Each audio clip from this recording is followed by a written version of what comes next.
Hey y'all, thanks for joining me. We're gonna look at this book from 1667, Paradise Lost by John Milton. And it's a classic, it's a throwback, it's a must read.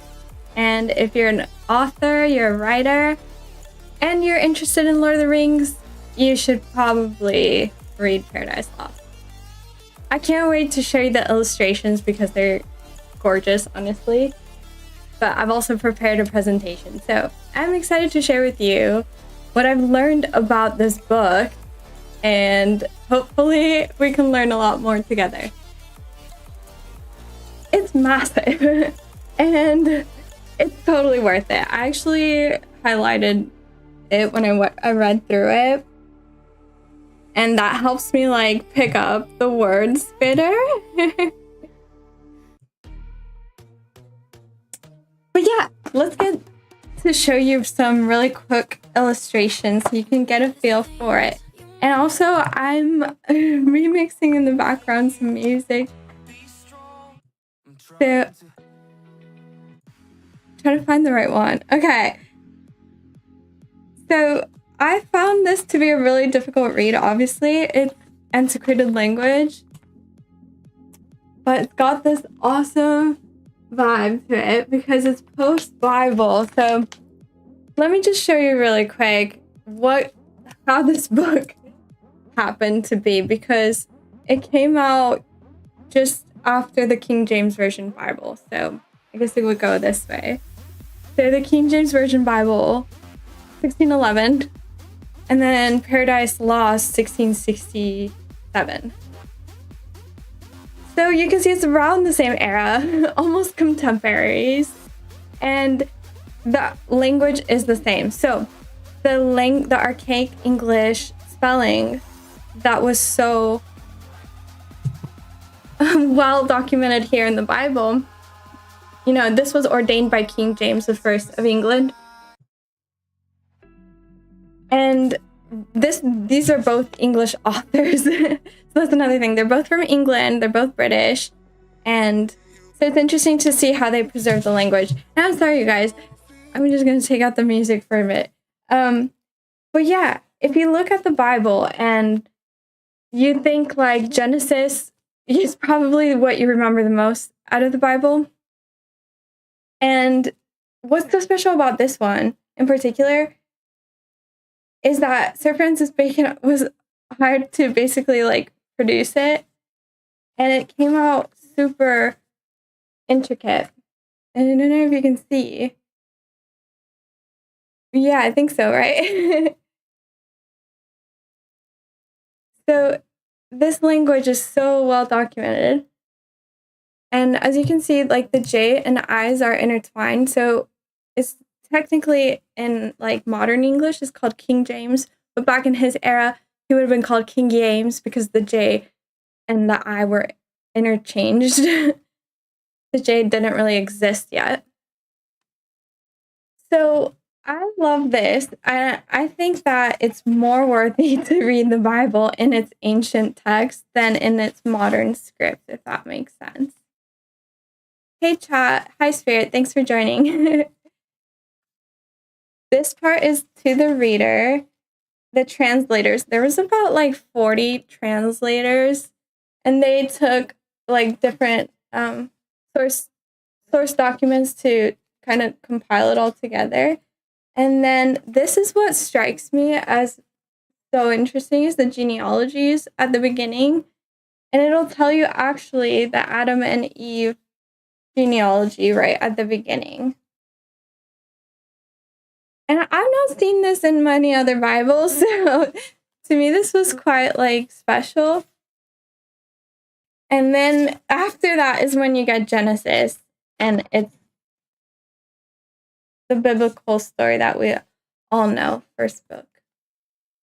So Paradise Lost, really, you have to think about the era that it was written in. So the author, John Milton, would have likely read this Bible. And that's what you have to kind of prepare yourself when you pick up Paradise Lost, because then it won't feel as difficult if you already understand, like, okay, that's just of the era that he was in. So when you open this book, the language is so biblical because he basically ripped Genesis and provided a different storyline for us, like more complete than the Bible ever offers us. Because the Genesis is so quick in the Bible, this really extends it into a whole book about Eden. And personally, I feel like this has really just like bolstered my religious like understanding, because when I had just read Genesis through the Bible, I felt like a lot was missing. Like it just goes so quick. It's literally just the first chapter that you really learn about that. So if you're like interested to learn more, this really breaks it down. And get yourself a copy is what I'm trying to say, because the pictures, again. Anyway, I have so much prepared for y'all. Besides like looking through actual text, I wanted to go through the presentation. So let me walk y'all through that, as I have prepared sort of more analysis. So why should you care? I guess this is for writers primarily. Like, I'm a writer. I'm going to show you that my writing is basically a fan fiction of Paradise Lost. And hopefully it can inspire you to write your own. And otherwise, you will be here because you enjoy movies. And I guess a lot of the movies also have picked up themes from this book. So whether you're an author or you're just into entertainment, I think like you will find this interesting regardless. Okay, so who was John Milton? Again, he was born back in the day, the 1600s. And let me see if I can get this presentation to work well. Sorry, guys. It's like 2:30 a.m. Oh, there we go. It's 2:30 a.m. here, so it's a bit of a late one. But I was like, I need to get my ideas out. Okay, so John Milton, he was actually blind by the time he wrote Paradise Lost, so he dictated this book. And then after that was published, he wrote a sequel, Paradise Regained. So we're going to take a look at both. And that's about it for him.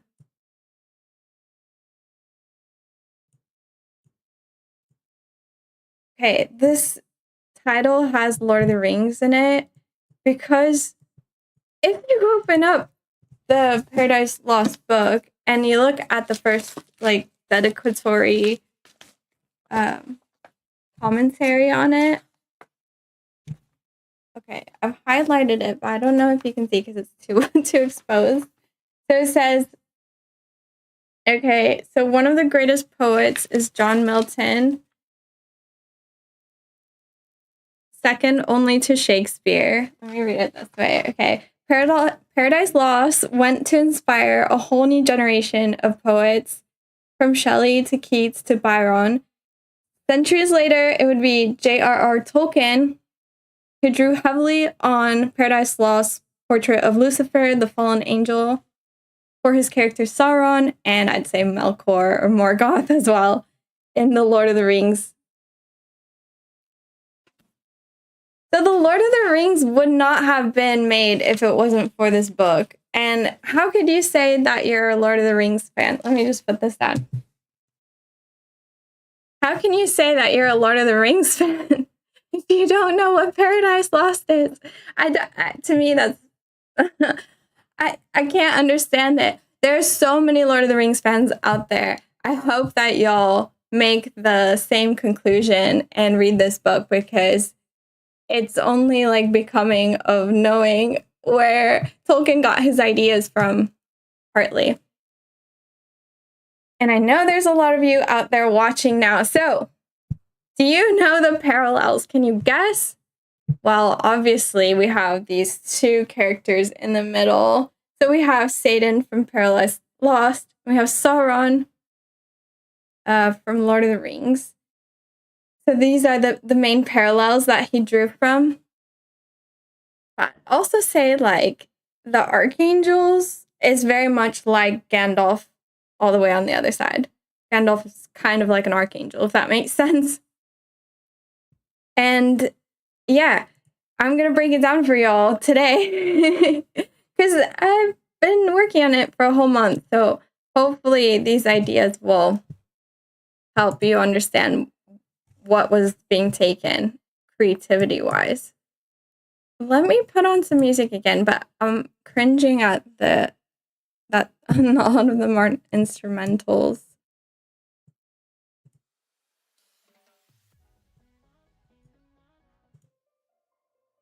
Let me write 1 second.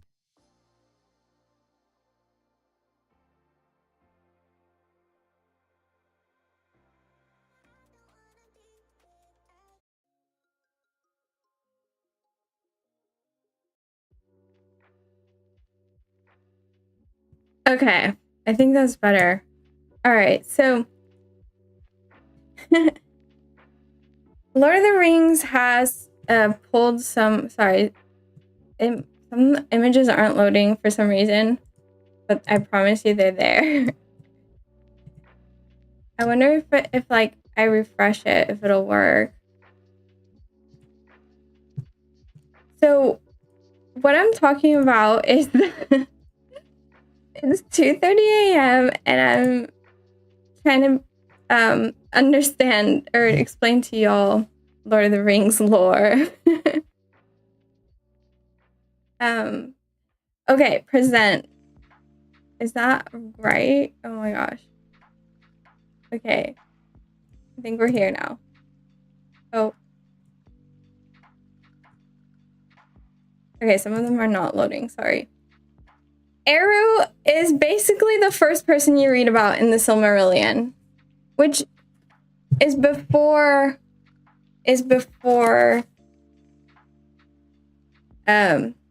the Lord of the Rings series. So the Silmarillion is, when you pick it up, it goes in chronological order, right? So the first person you're gonna hear about, I'm pretty sure it's in the first chapter, the first sentence.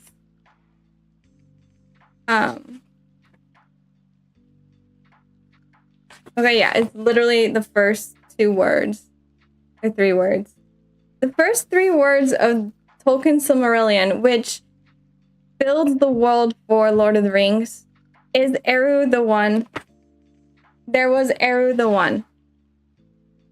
Eru the One. So, where did he get this idea from? We already talked about it in the stream. He got it from Greek mythology and other Norse mythology as well. And also he got it because JRR Tolkien, I don't want to say that he was a Catholic or Christian by denomination, because who knows what he like. I feel like I've not watched enough Tolkien interviews to really understand what his religious was, because a lot of what I see here is Gnostic. So I don't think he was like super heavily Catholic, but he would have drawn from Catholic and Christian lore, obviously. So what did he draw from that is this idea of monotheism.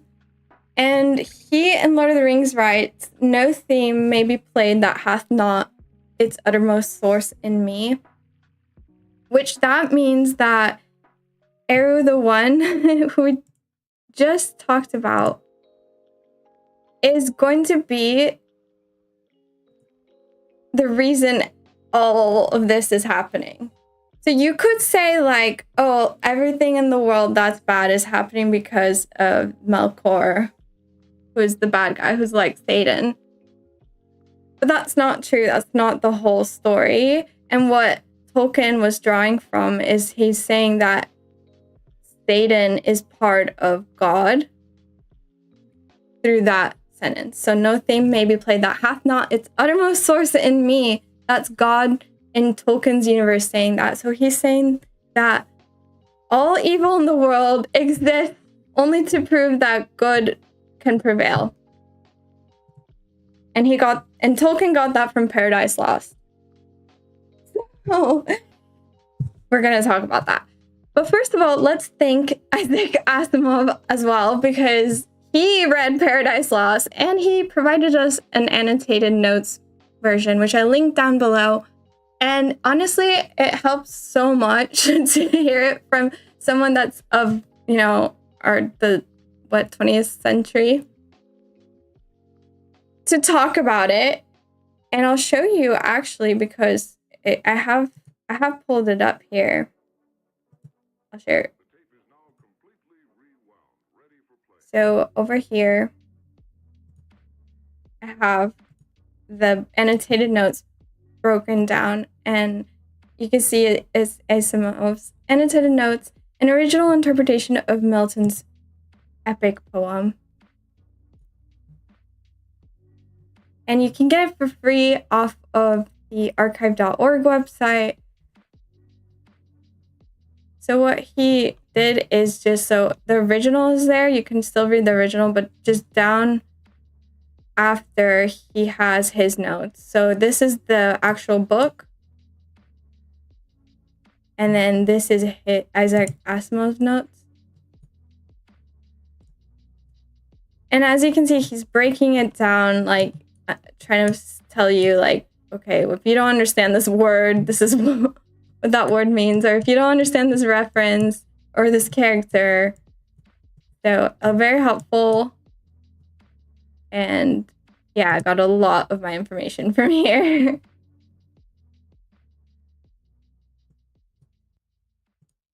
And I do have a little video, so let's just watch it really quick. It's kind of going to give a little intro to it.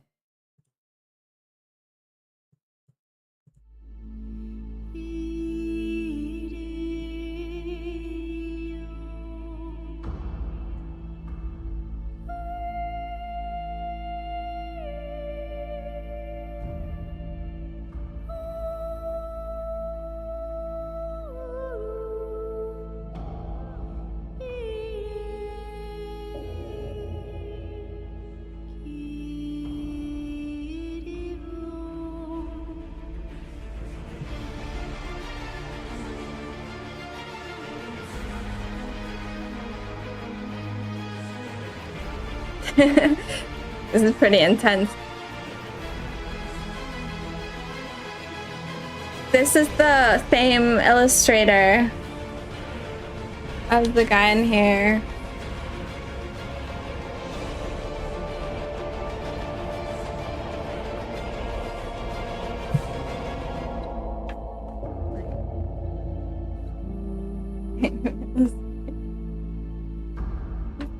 If that works. So yeah, that's awesome.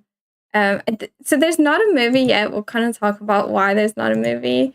I have a little clip on that too. And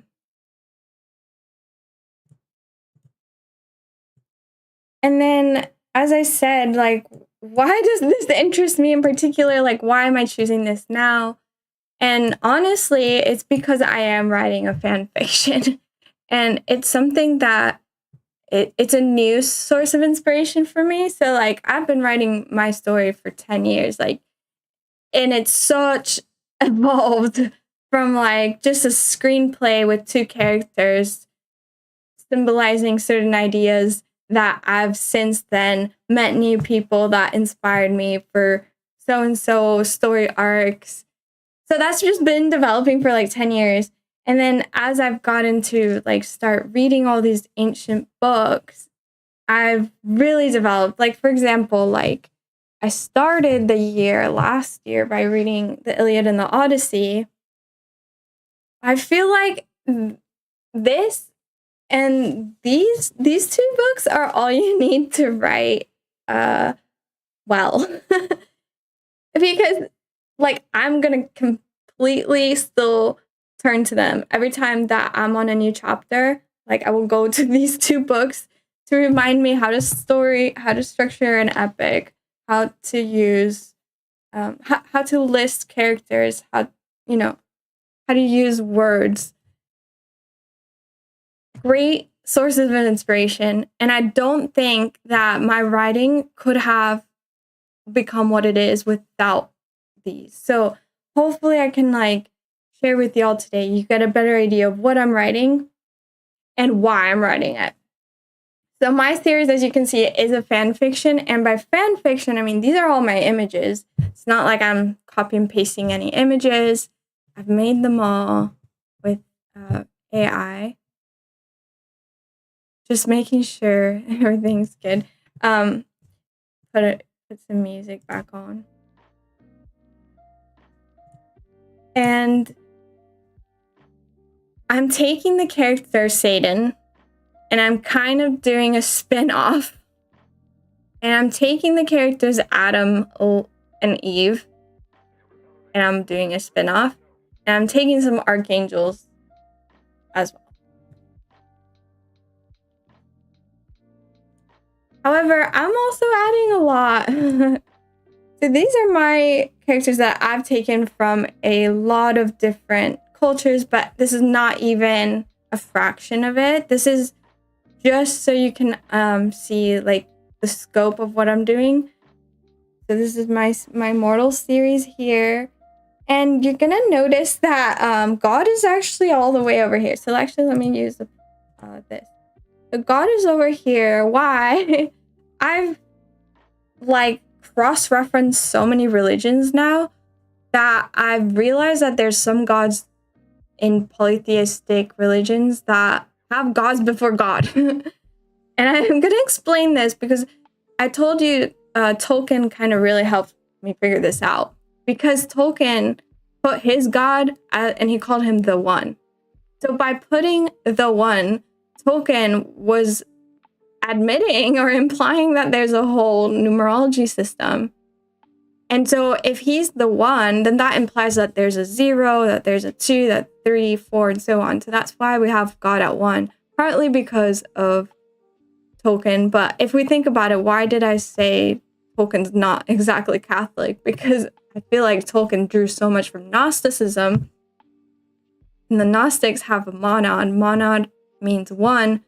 The 1 is therefore a carbon copy of the monad, which is a Gnostic god. All right, Jesus is 2 because we have this Holy Trinity going on of God, the Son, and the Holy Spirit. So he is there. The void gods are here, and then we have like other gods, and I've included like the absolute, infinite, irrational music or waveform. And these gods are also they also have male and female pairs. It's gonna get complicated, so I'll get to it towards the end. But just so you can like see, for example, what I'm doing.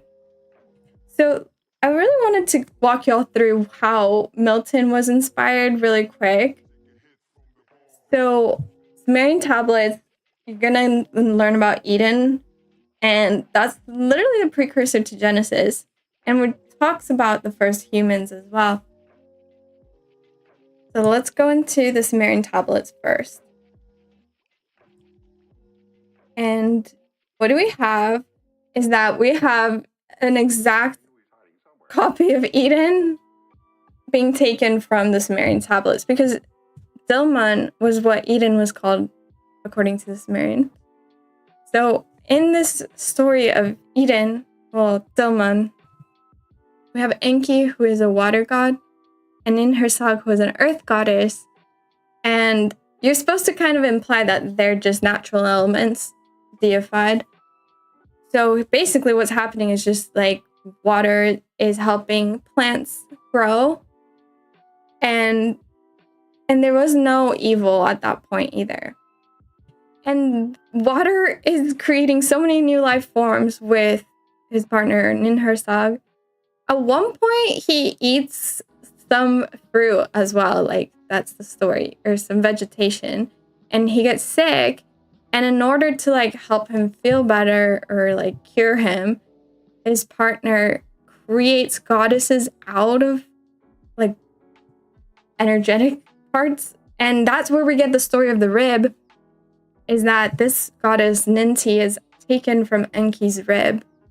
So this story is as ancient as 3200 BC. I am really not sure why like Christians don't even know this. I feel like it's a bit ignorant. It's like, how do you not know that Eden was taken from, you know, such a long time ago? Like, it's really not, Eden is not a Christian new idea. And then what ends up happening is that Enki and 𝓖𝓮𝓸𝓻 together start to make the first humans. But it's not like Adam and Eve. There's no precursor to Adam and Eve. They're just creating different types of humans, like, without control. Like, they just create a group of humans. Then there's the Epic of Gilgamesh, which I do have a copy of, and it's an incredible book. It's one of the first novels ever. And actually we're gonna watch some videos. If you don't get this right away, I will rewind at the end. We'll watch some videos about these things. So the Epic of Gilgamesh is introducing us to the idea of the serpent and immortality through the serpent, because at the very end, spoiler alert, he's trying to get this plant of immortality and he goes through all these hurdles to get it. And then he's like at this oasis one night and like isn't careful enough, and the snake just snatches it away, and it prevents him from becoming immortal. And then we have theogony, which I also have a copy of. Theogony is like the Greek mythology Bible. It's the remaining copy of like Hesiod writing down all the lore about all the Greek gods. And this is the first precursor to Eve as well, is Pandora, because she lets an evil into the world through Pandora's box that the gods gives her, and she's curious. Again, this is 700 BC. And I told you guys about the Iliad and the Odyssey. This is the same book. And yes, there's a lot that was taken from the Odyssey in this novel. Primarily the apple. So there's Discord's apple, which is so funny because we have Discord today, and that's how so many of us meet these days is on Discord. And how funny is it that it was the goddess Discord? So technically her name was Eris in Greek mythology, but the Romans call her Discord. So she throws an apple and it starts the Trojan War. And it is talked about at the very beginning. So this book phases in like the world build of the gods with like real humans. So it does tell you about how the goddesses intervened, discord through the apple. The apple said to the fairest of them all, Athena, Aphrodite, Hera end up fighting. They pull Paris of Troy, who's immortal, and they ask him to choose, and they all offer him something like a bribery. And Aphrodite's like, okay, if you choose me, the most beautiful woman on earth, I will get her for you. And so he was like, okay. So he chooses Aphrodite as the most beautiful woman. That's how she becomes this icon of beauty. However, the problem was that the most beautiful woman on earth was Helen of Troy. And no, she wasn't of Troy at that time. She was Helen. And she was married to somebody else in a competing land. So what ends up happening is she's basically, Troy ends up stealing her, and that causes the Trojan War. So this apple, this idea of this apple basically causing the downfall of such an important event. Also this idea of Achilles is kind of interestingly woven, because Achilles is the only one that can defeat the Trojan army because he's half deity. I don't know if you picked that up from the movies. You definitely get it from the book. And obviously Troy, the movie, is meant to be like a sanitized version of the book. Like there's some inconsistencies, let's just say. But yeah, in the Troy, the movie, you don't really understand that Achilles is half demigod, but he is. He's a demigod. So that's why he's extra powerful. And this idea of this ultra powerful like hero that kind of saves the day is apparent in Paradise Lost as well.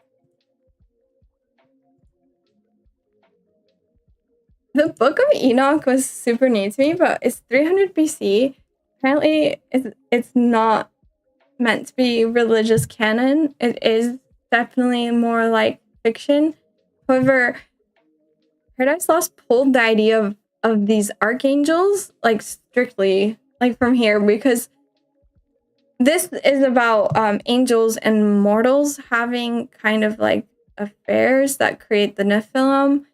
And the archangels are kind of like setting things back in order. So he pulled like Archangel Michael, Gabriel, Raphael from the Book of Enoch, and they ended up in the book as well. If that makes sense. The Aeneid by Virgil is a Roman poet. He has this scene in his story about a prophecy being untold, which ends up happening.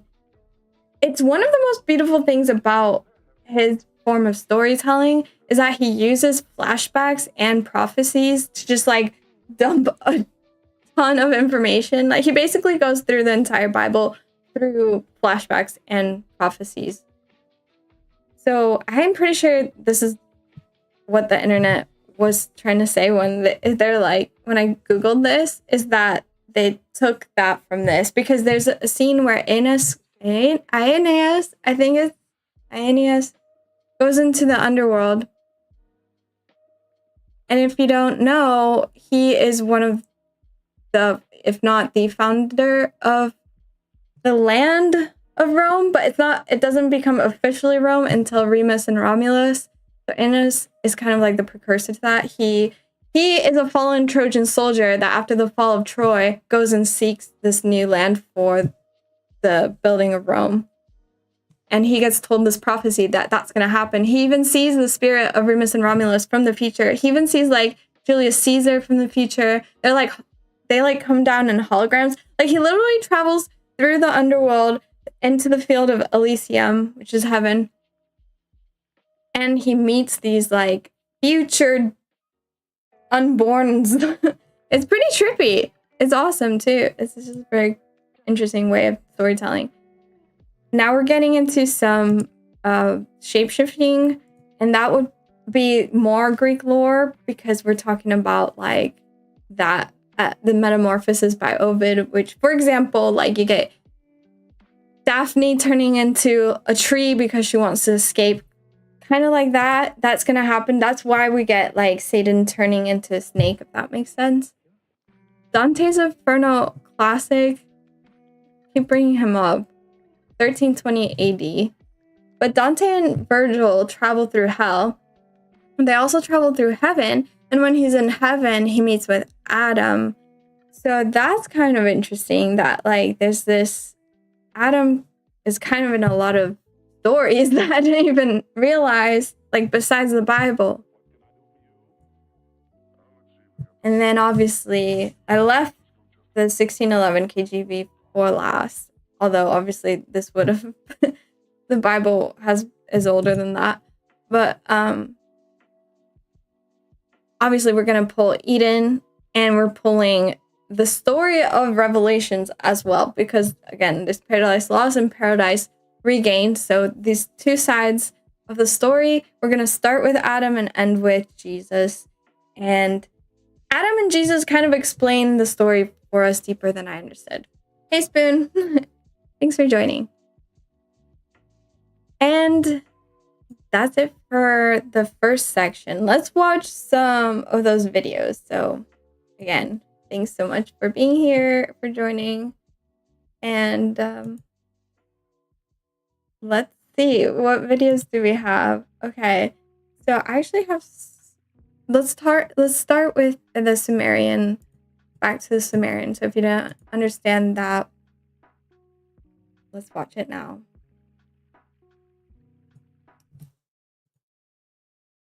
Divine garden, sacred trees, Oh. even a moment where Enki is cursed after eating forbidden plants. One moment, y'all. Okay.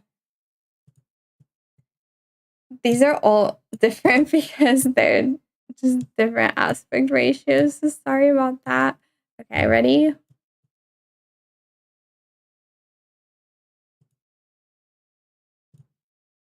Divine garden, sacred trees, and even a moment where Enki is cursed after eating forbidden plants.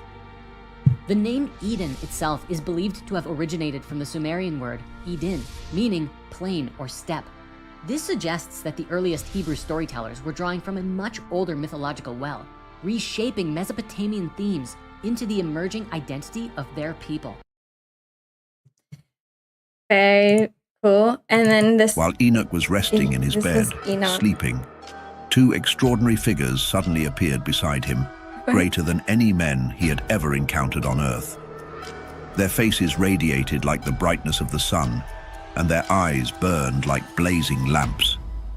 From their mouths, fire seemed to emerge, and their garments shimmered with what looked like feathers. Their arms, adorned with golden wings, glowed beside his bedside. They called to him softly, "Enoch, Enoch." Startled, he awoke from his slumber, and they spoke with gentle assurance. "Be of good cheer, Enoch. Oh my gosh. Go and deliver this message to the watchers of heaven, those who abandoned their holy and eternal dwelling, who defiled themselves by uniting with women and behaved like the children of earth. You have..." Okay, he's talking about the angels going on earth and uniting with mortals and then creating the giants. Lives will have ended. Oh my God. Praise the Lord of Spirits eternally. Those who have denied the name of the Lord of Spirits are reserved for... I love that it's glitching out. But basically, the idea of archangels is very much through this book of Enoch. And then let's see this. When Troy fell, one man carried the future on his shoulders. Aeneas, a hero chosen by the gods to find a new home for his people. Guided by fate and the will of Jupiter, Aeneas braved relentless seas, seeking the land promised by prophecy. But fate demanded sacrifice. Love was left behind as Aeneas journeyed onward, his heart heavy but resolute. In Italy, Aeneas fought to claim his destiny, forging alliances and defeating rivals to lay the foundation of a new empire. Aeneas' story is one of duty, sacrifice, and the unshakable belief in a greater purpose. Subscribe to see more future videos. Oh my God. Woo!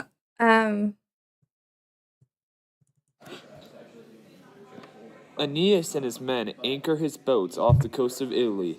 Aeneas goes to Italy, where the present goes. Okay, so he enters the underworld and then goes into heaven. The gods commanded me to. Dido does not pay attention to Aeneas and goes to her husband. Zacchaeus, What is who is that? also dead. Sorry, Aeneas I haven't cries actually for her. seen all of them. At I last, remember- Aeneas comes to the blessed groves where the good go to die. He finds his father, Acasis. "Hello, my son. I know why you have come. You wish to know the future of your lineage. Romulus will found Rome, one of the leaders of Rome, and Caesar will come from the line of your son. Ascanius, come will reach a glorious golden age and fall over the world." What is going on? Aeneas Oh finally my God. understands why his journey to Italy is so important. Okay, Aeneas leaves the underworld and goes to his... I hope you got that. That's exactly what I wanted. This scene is gonna happen again in Paradise Lost. So that's what I'm talking about. Aeneas is older than Paradise Lost. So this is like what all literature would all literature probably has drawn from this source. And this is such an interesting literary moment where Okay, what is happening? I'm sorry, these characters are ridiculous, but Aeneas is the Roman founder, the founder of Rome, the land, not the empire, the land. And he's, before his journey, goes to the fields of Elysium of heaven to talk with his departed father. And his father, in order to encourage him to go to Rome and prevail as his future Roman founder, says, look, look, here's these like holograms of Remus and Romulus from the future. And they're gonna help you out in the future. And you know what? Who else is gonna be thankful of you? Julius Caesar. So that's what's going on here. That's all I wanted to get across. Some memes about Paradise Lost I found. And hi Pinky Brain. Hi. Thanks guys for being here. It's really random stream past midnight, as I said. I've not seen half these videos, so I am really sorry about any glitches or whatever. Oh, I see what's going. Fully expecting to laugh with these. Okay. Satan gets jealous of Jesus and convinces 1/3 of the angels that he is better.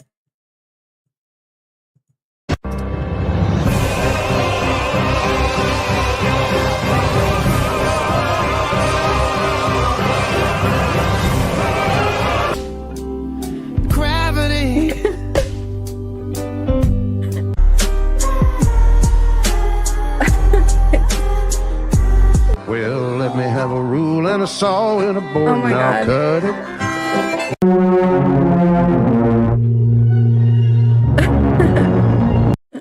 Greetings, sir and or ma'am. Oh,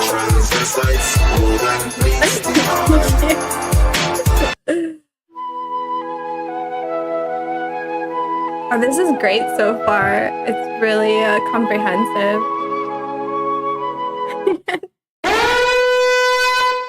Oh my god. You stupid. They're not. What's 9 plus 10? 21. You stupid. No one here. Oh my god.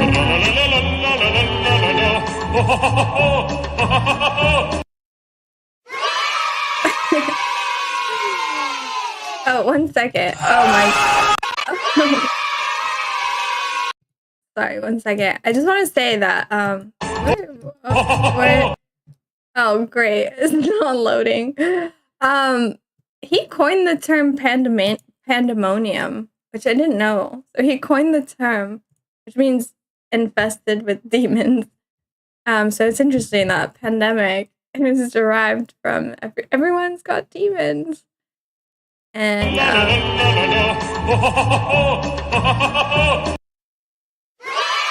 oh my god, that's so loud. Sorry.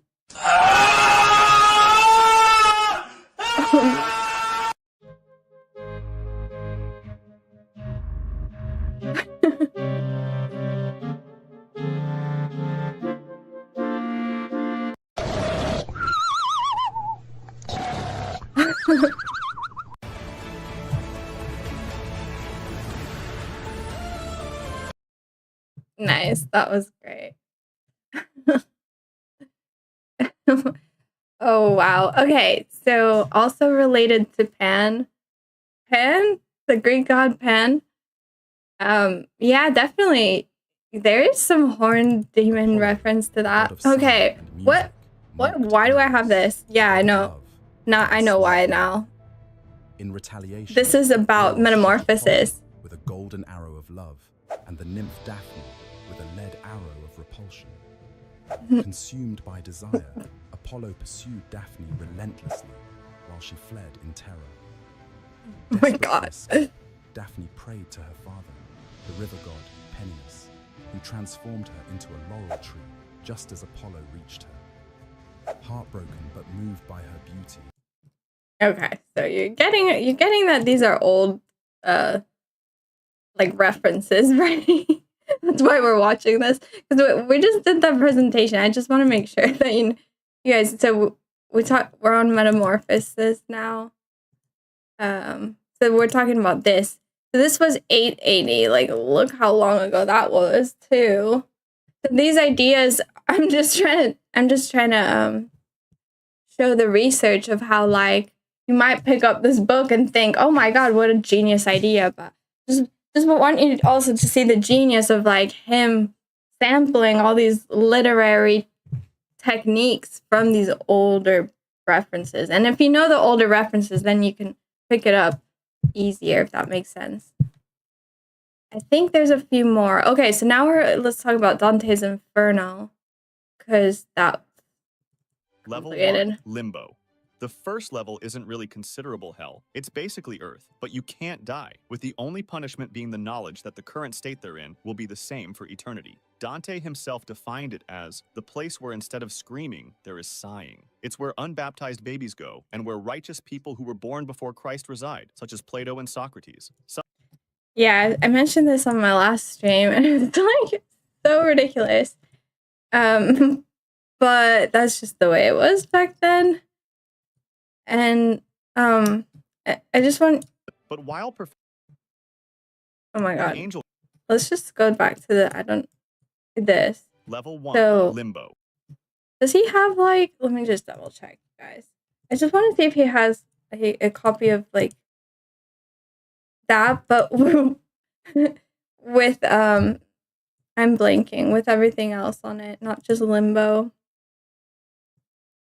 Okay. It's also Since just he came glitching down to the out. limbo and shreds people to pieces. Bubbles coming up from the fortified walls comes down from heaven. As they reach level 6, where the heretics reside, they see tombs cut out of rock laid along each other, where people are tired of walking on boulders out of purgatory for cash. Fixed Bolgia for the counselors, and we can see a long area with little fires that look like fire scratched away, bleed, and grow back. Level 9. Trees. Okay. Not really. Just the idea of, like, I think it's 9 layers. 9 layers. And he actually takes 9 layers for the heaven. So let's look at the heaven one. Level 1, La Luna. In the first heaven, La Luna, Dante describes souls who fail to fulfill their vows not of their own free will, but due to external pressures or influences. In the religious context of the Middle Ages, oaths is taken seriously. These who fulfill God's will, happy in heaven, which emerges from the focus of their lives. So it's interesting that he's using the planets as heavens, while the Gnostics use the planets as hell. But I think he meets Adam in one of these. I forget exactly where. And then, okay. So now let's talk about the actual Paradise Lost. Yeah. Okay. Presentation. Let's go. So the book, I am going to retell it, you guys, has heaven and hell at, oh, is it caught up? Has heaven and hell as 1/3 of the way. Sorry, I'm looking for the right page. Heaven and hell are, what, 3 times the radius? So heaven is created first, then hell, and then earth is created in the middle. And I don't know exactly how to picture it, but I'm pretty sure that he's a flat earther because he loved so much the ancient authors that he kind of rejected the globe theory.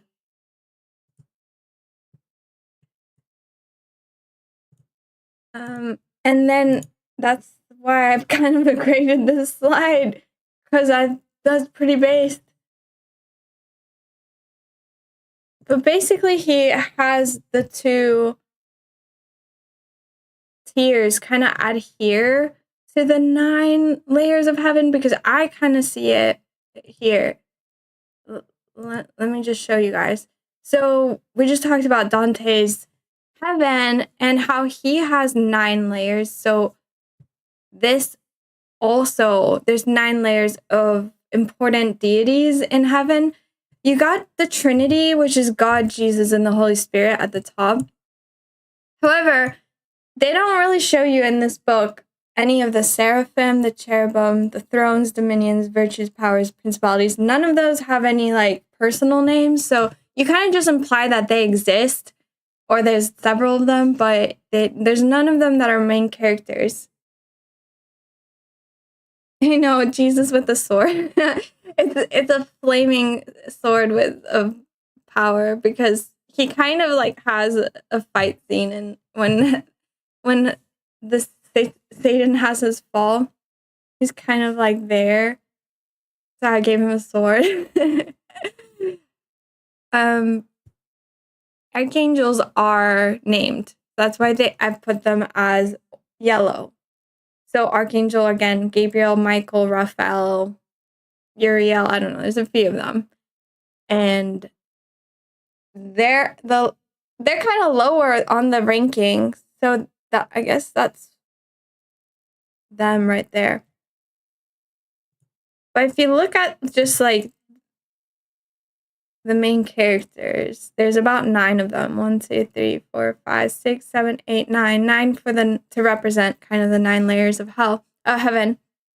There's a lot more demons. There's so many demons that I can't even include them. Why? Because there's a whole scene where Satan conjures a council, and he conjures all of the demons ever, basically. So I couldn't really get them all. But you're gonna see like, well, he himself makes sin and death, but besides his family of demons, there's also Beelzebub, Moloch, Baal, Abaddon, Rimmon, Vulcan, and there's just so many more. But again, Jesus with the sword. Main character energy going on here. It took me a while to figure out if Jesus was second or third. But then when I thought of the Trinity, I was like, oh, that makes sense. It is 1, 2, 3 like that. And then we got the archangels. Michael, I don't know if I got this right. Please double check if you're drawing any influence from this stream, just double check. But I definitely think it's sort of in the same line. Michael, warrior. Raphael, healer. Gabriel, messenger. I didn't come to bring peace on earth. But a sword loves it. Oh, and the Holy Ghost appears with doves. So that's why he's got a dove. More guards. Ethereal. I'm pretty sure he made this one up. So he made himself into an archangel, and he called himself Abdiel. So you could do that too. Make your own archangels. Why not? Now, when it comes to the demons, I really love Sin. I didn't even clock her as a character until I reread it, and I was like, oh wait. So death creates sin. Do you know the story of like Athena being born out of Zeus's mind? That's exactly what he ripped the idea off.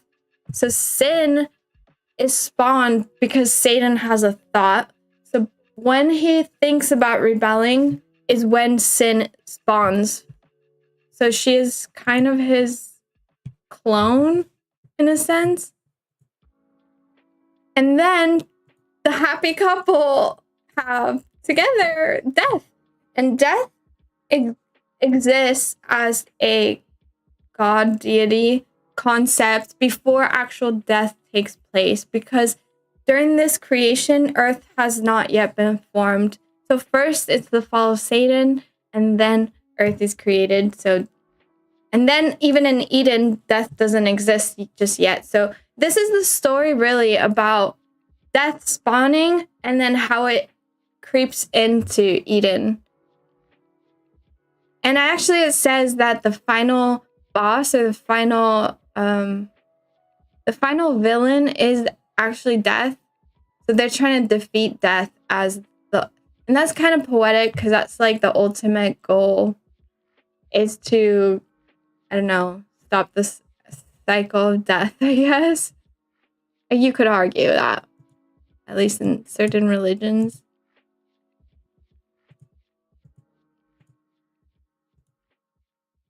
Again, these other characters I just made. I have no idea what they actually look like. Beelzebub is the god of plagues. Moloch is the god of war. So they all stand for something too. And Baal is sacrifice. So as you can see, what Milton was doing is taking different religions and taking their gods and then including them in the council. Even though he was heavily Christian, he was willing to.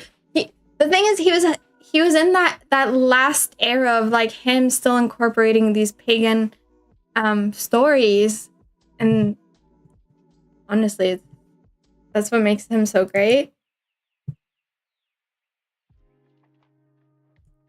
More bad guys. So Abaddon is destruction, and Rimmon is rebellion, and Vulcan is forge.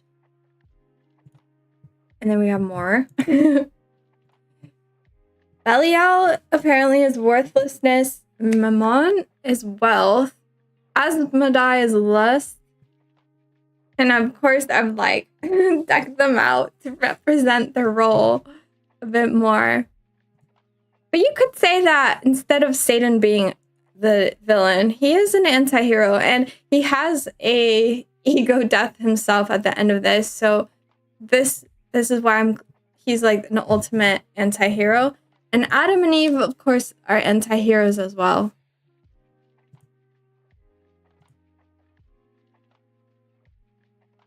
Let me see if I have any videos to catch up on. But I think we're good. I'm going to get through this first, and then we're going to look back at some videos. I'm sorry.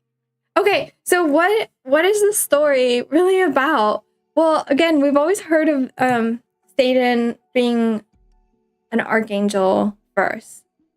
And he is technically God's attorney, so he's not bad. And that's what Tolkien writes in the 𝓬𝓪𝓵𝓬𝓻 as well. So the ultimate bad guy is Morgoth or Melkor. And he's included in the original like archangels, like with God up in heaven. So he's up there. He's one of the Valar, like the most sacred soul species. So that idea is obviously from Paradise Lost. So Paradise Lost is saying that Satan is an archangel and he is God's attorney. However, what ends up happening is that he gets jealous. So Satan is jealous that Jesus gets crowned as the Holy Trinity, or basically like the Son, the anthropomorphic version of God. I don't know. And that makes him think about sinning, and so he spawns sin. From that.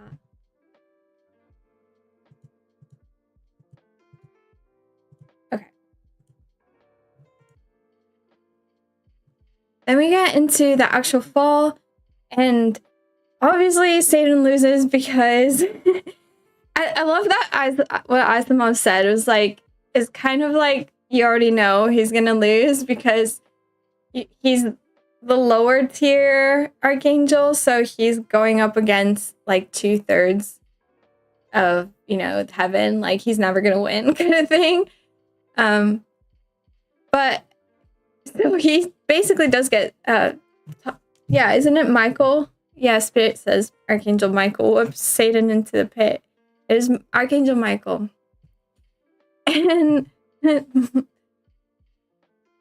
And so Satan loses against the archangels, right? And after he's tossed down is when God decides to create Genesis, and he's starting to create the earth. So God's preoccupied with Eden now. He's not really like paying attention to whatever Satan's doing, because whatever. Although we'll just get to that. But then we get the famous quote of better to reign in hell than serve in heaven, because Satan's now called the council, called all these bad guys, like you said, Moloch looks bosses. Yeah, they're all like looking hench. They're all cool, like big bad guys. They're having a council because they want to know like what are they gonna do about it. And Satan then volunteers. He's like, okay, I know, like I feel like if we do something, I'll do it by myself, kind of thing.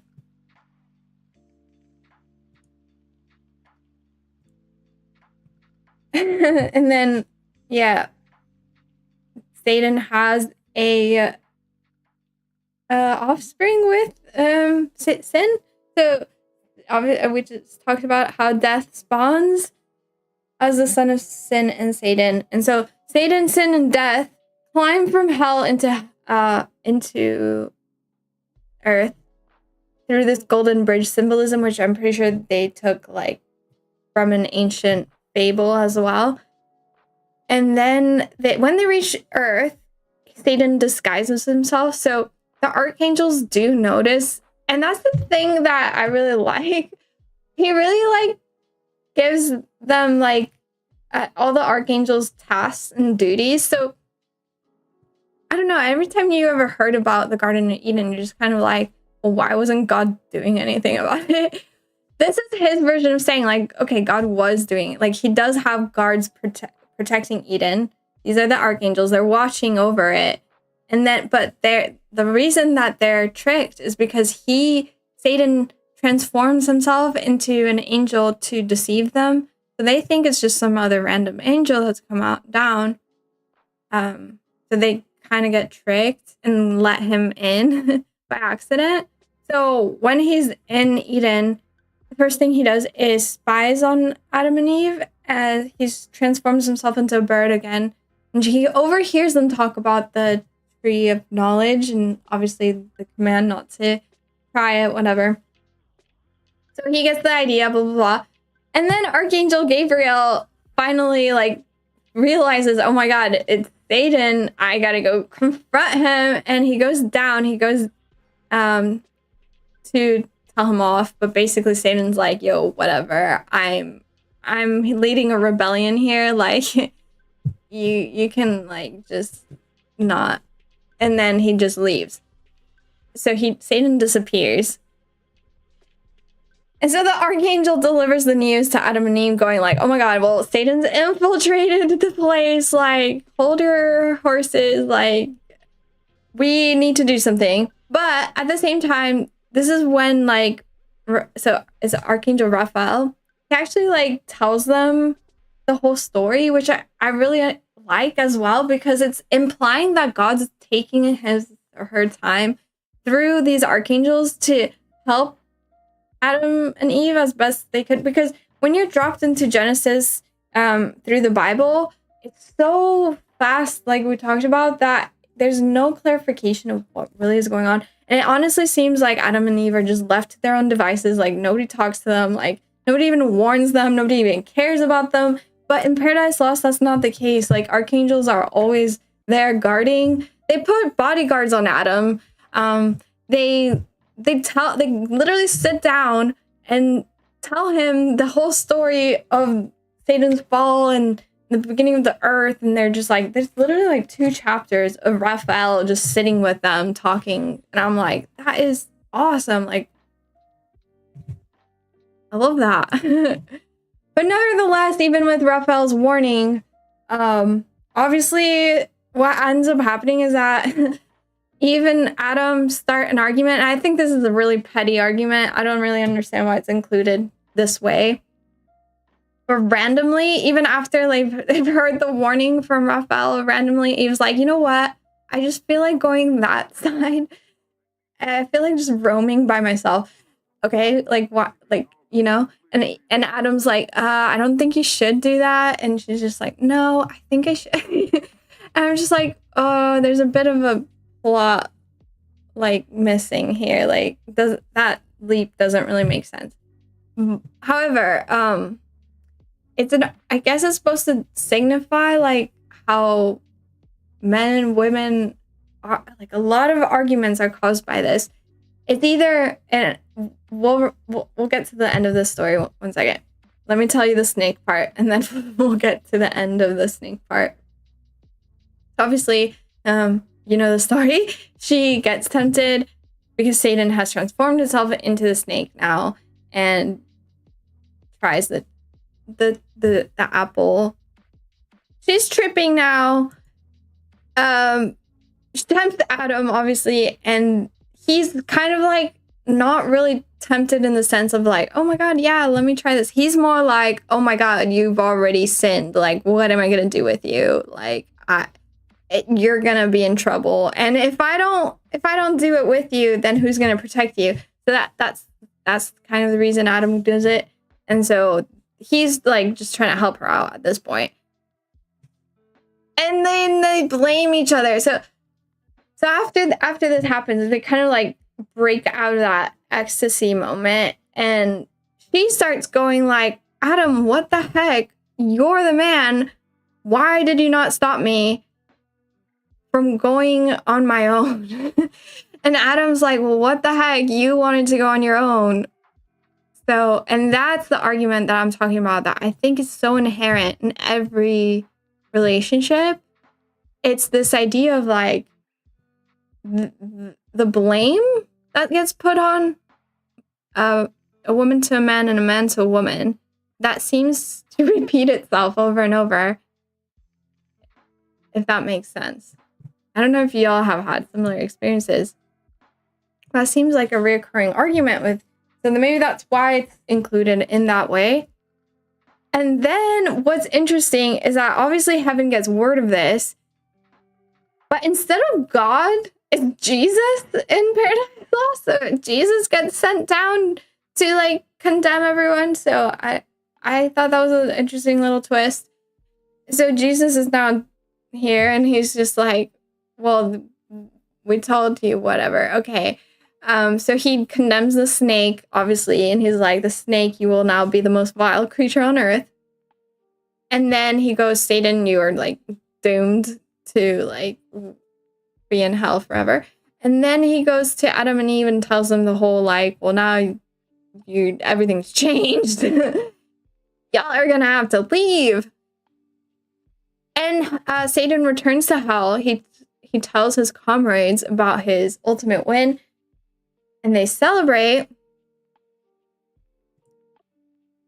So sin and death, hearing of the good news, basically they now journey to earth, and this is what explains there being so much sin in the world and death, is because these two characters who were in hell spawned from Satan and are these two now like proliferating earth. And the daughter of sin and death is discord. So interesting again that we have discord ruling the world, communications wise. So to tie it all up towards the end, there's actually a scene where Adam and Eve repent, which I hadn't really thought of, or maybe I skipped when I read the Bible. I didn't like, it's before they leave. And Archangel Michael does show mercy, but also this is the scene that is ripped off the Aeneid.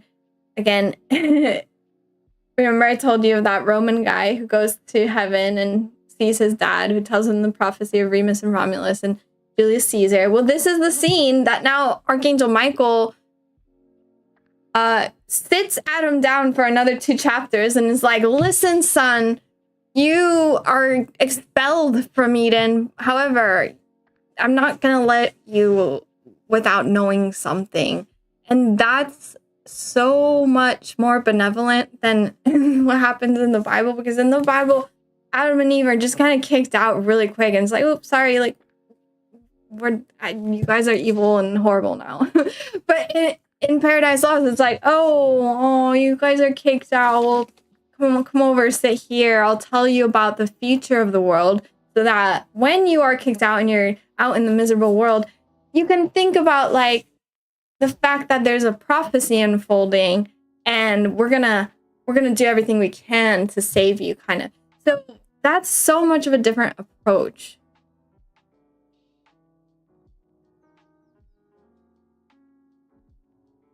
Sorry, I'm just catching up on your comments. One followed the rules, the other broke the rules. Is Earth some type of hell realm, since Jesus acknowledged this Satan's realm? Yeah, we'll talk about it, because I'm writing from the Gnostic lens, which is a simulation, but let's finish the Christian version really quick. So Adam is tripping out because he's being shown the future of biblical lore. And again, Adam in the Bible lives 930 years, right? So he's going to witness a lot of that. But also, this angel is telling him beyond that, beyond his own life, he's telling him about the prophecy of Jesus too. Like, but in a way, wouldn't you rather that be the case? Wouldn't you rather that God, through Michael, like kind of consoles Adam and Eve before expelling them? Because that to me seems like more benevolent and wholesome and like full circle than just be like, okay, bye y'all. Anyway, so Adam and Eve now leave Eden. I've got this like glitchcore aesthetic now, because we're like delving into the simulation towards the end. But yeah, it is a tragedy. It is despaired. It is paradise, literally lost. And the future foretold is of Cain and Abel, Noah's Ark, everything. So that's kind of how it ends. But in epic structure, it's not the way you start it. So it gets kind of confusing, but let me tell you about the epic structure. So the epics started kind of, they gave you a, they start you right in the action. So instead of Paradise Lost actually starting with Satan in heaven, that's not how the book starts. So the book does not start with this. This is told in a flashback. So that's what epic storytelling is that instead of starting right at the beginning, it's going like this.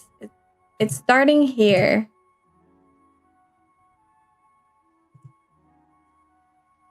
It starts actually right here at thick. Oh gosh.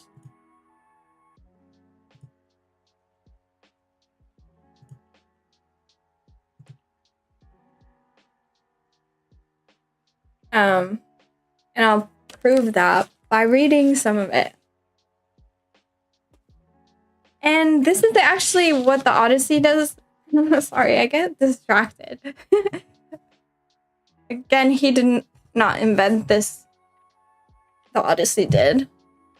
So this is a similar thing. Instead of like starting,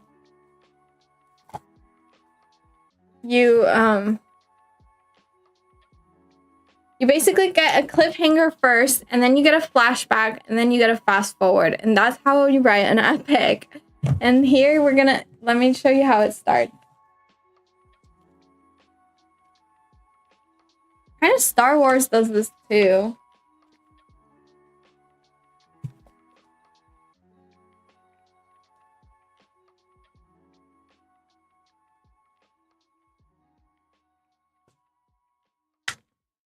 Of man's first disobedience, and the fruit of that forbidden tree whose mortal taste brought death into the world, and all our woe with loss of Eden, till one greater man restore us and regain the blissful seat.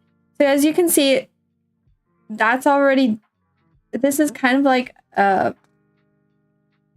flash forward cliffhanger. And then it's talking about the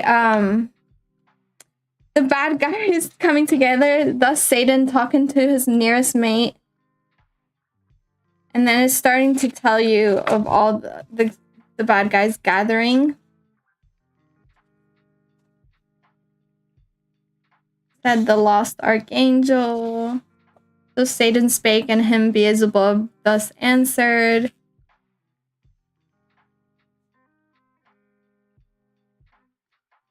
Came like the deluge, like all these bad guys coming in like a flood. First Moloch, horde king, besmeared with blood.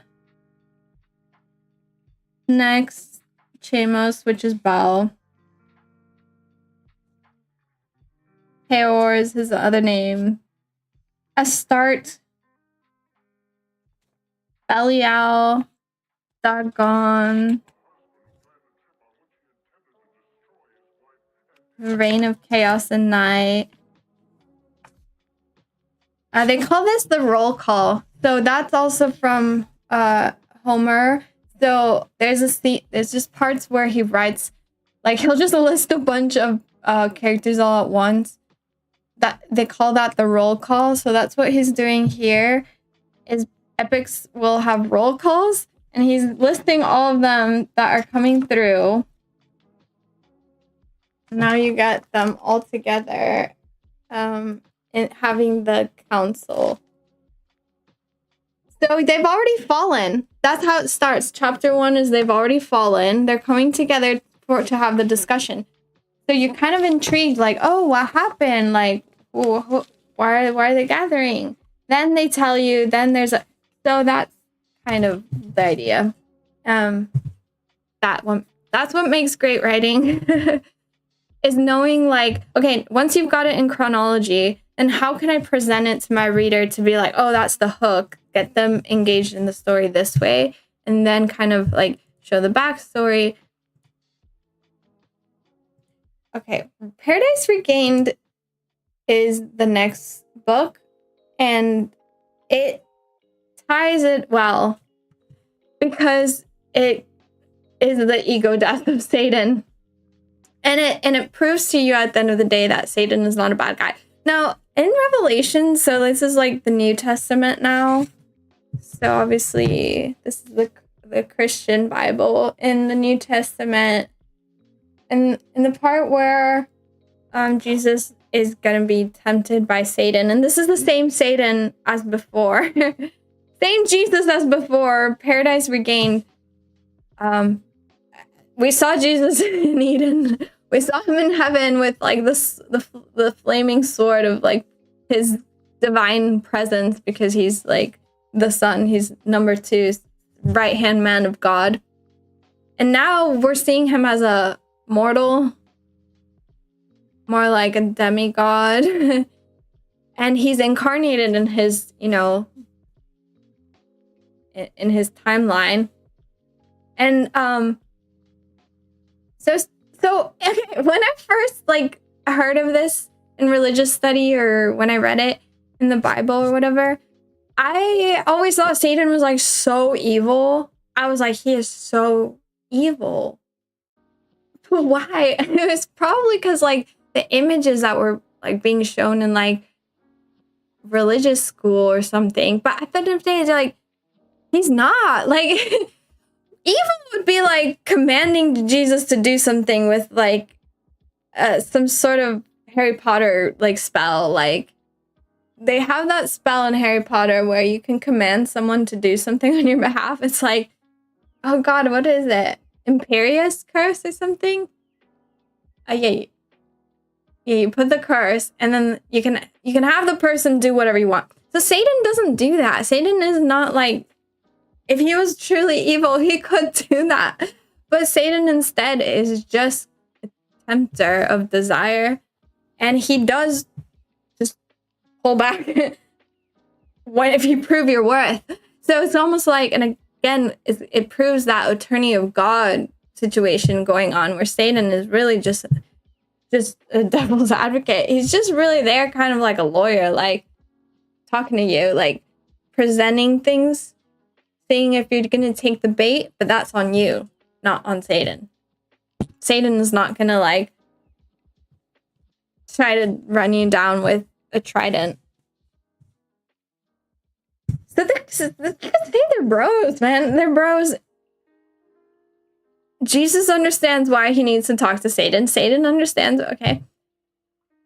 Anyway, so Satan tempts Jesus first with hunger. He says, you're out here in the desert. You have some sort of magic powers going on. Why don't you turn these stones into food or whatever? Bread, I think it was. And Jesus is like, well, I'm not allowed to use my powers. I don't know. I'm paraphrasing. And he passes that one, and then he's taken to a mountain. So he spawns in a mountain. Satan's like, well, you could have world dominion if only you chose to worship me. And Jesus passes that one, and then he takes him to a temple and tempts him with ultimate fame, and he passes that one. And basically, Jesus then wins. He's like, oh, heck yeah, I've passed them, so I'm going home now. Bye. Satan returns to hell a bit upset but as he's upset, he's having this ego death. And he's realizing that he is just part of God. Satan is having this moment going like, oh my God, everything that I've thought of, I've had free will of, is because of God choosing it. So, because Satan is part of God at the end of the day. And this is where this ego trip is going, where like paradise is regained. Satan is having this knowledge ego death. So let me talk about Lord of the Rings again. And that part of like, okay, no theme may be played that hath not its uttermost source in me. Again, is like the line of Lord of the Rings. that you don't need any other lines other than that one. And obviously it is the Silmarillion. But to me, it's the characters that build the world of Lord of the Rings. So it's literally, to me, it's in the series. Like there's no separating it to me. So it's, like when you hear people say, oh, I'm reading Lord of the Rings or I'm watching Lord of the Rings, you think, oh man, that is a terrifying story. It's scary. It's gruesome. It is. And there's so much evil and there's so much despair. And he really captured that.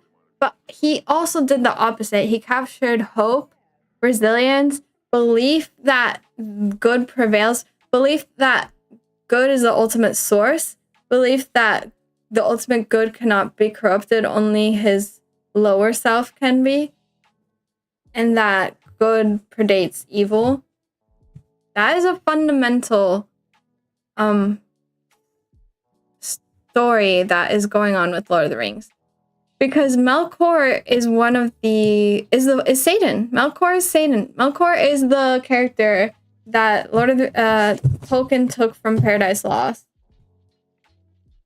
Tolkien took Satan from Paradise Lost. Okay, the Satan that we just talked about. Gave him a new name.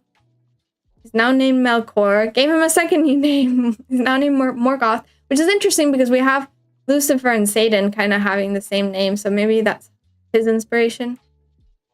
Melkor is an archangel, or deity, just like Satan. And Melkor corrupts the elves and the other archangels. He steals the prime jewel, which is at the book The Silmarils, and he creates orcs and goblins. And together with his divine pair, which is 𝓬𝓼𝓭𝓪𝓽𝓸, she's also an archangel. She helps steal the Silmarils, and she's super powerful. And she destroys the two sacred trees of Eden, of Tolkien's Eden. So that's why there's evil in Eden, is because of the two evil archangels again. So as you can see, like he took literally the same story. The idea of Satan and his accomplice Sin, right, which is the 𝓬𝓼𝓭𝓪 in his story, corrupting Eden, destroying it.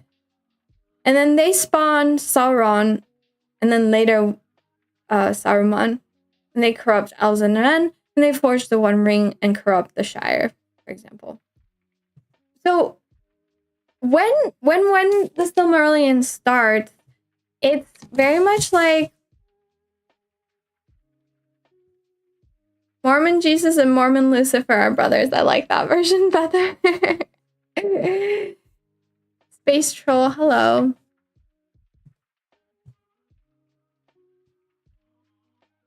What was I saying? Oh yeah, okay, so Silmarillion. The Silmarillion, what was I gonna say? Yeah.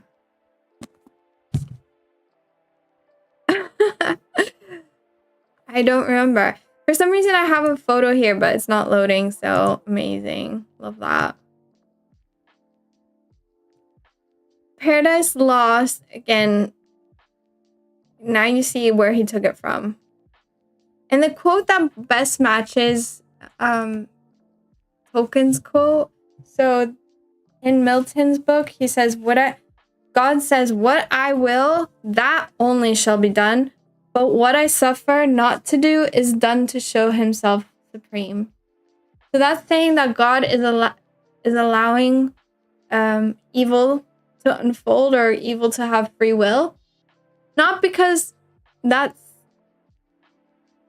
Okay, God and evil are individuated. So God knows that it is evil, but it also knows that evil has free will. It's individuated. So what I suffer not to do is done to show himself supreme. So the reason God is omnipotent and allows evil to exist is only to show that good is supreme. Because with the choice and the duality, you're able to see how good prevails. And again, Satan deceives the angels, corrupts Eden, tempts Jesus, creates sin, death, discord, which build the bridge to earth and corrupt the earth.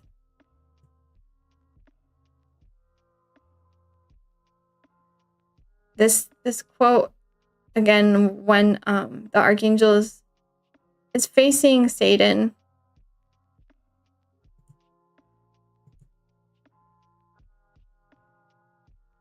and Satan is realizing that. Satan is realizing that what the reason Satan exists is to show God supreme. So I guess it's like a sigh of relief, really, that because there's so many predisposed notions of like, oh, evil's so powerful and whatnot. These books are showing you that it's really not as powerful as good.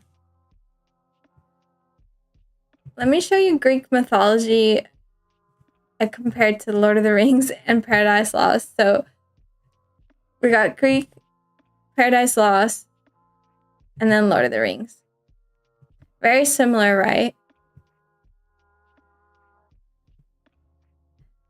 Well, now I want to show you guys what my Mortal series is like, but first, I'm gonna see if I have any other videos we can watch.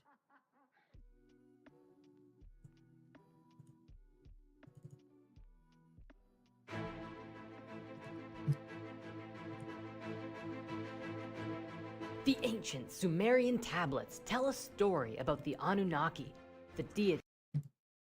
Sorry, I want something in the middle of this video. So let me just show you the spirit science because I stumbled on this so long ago.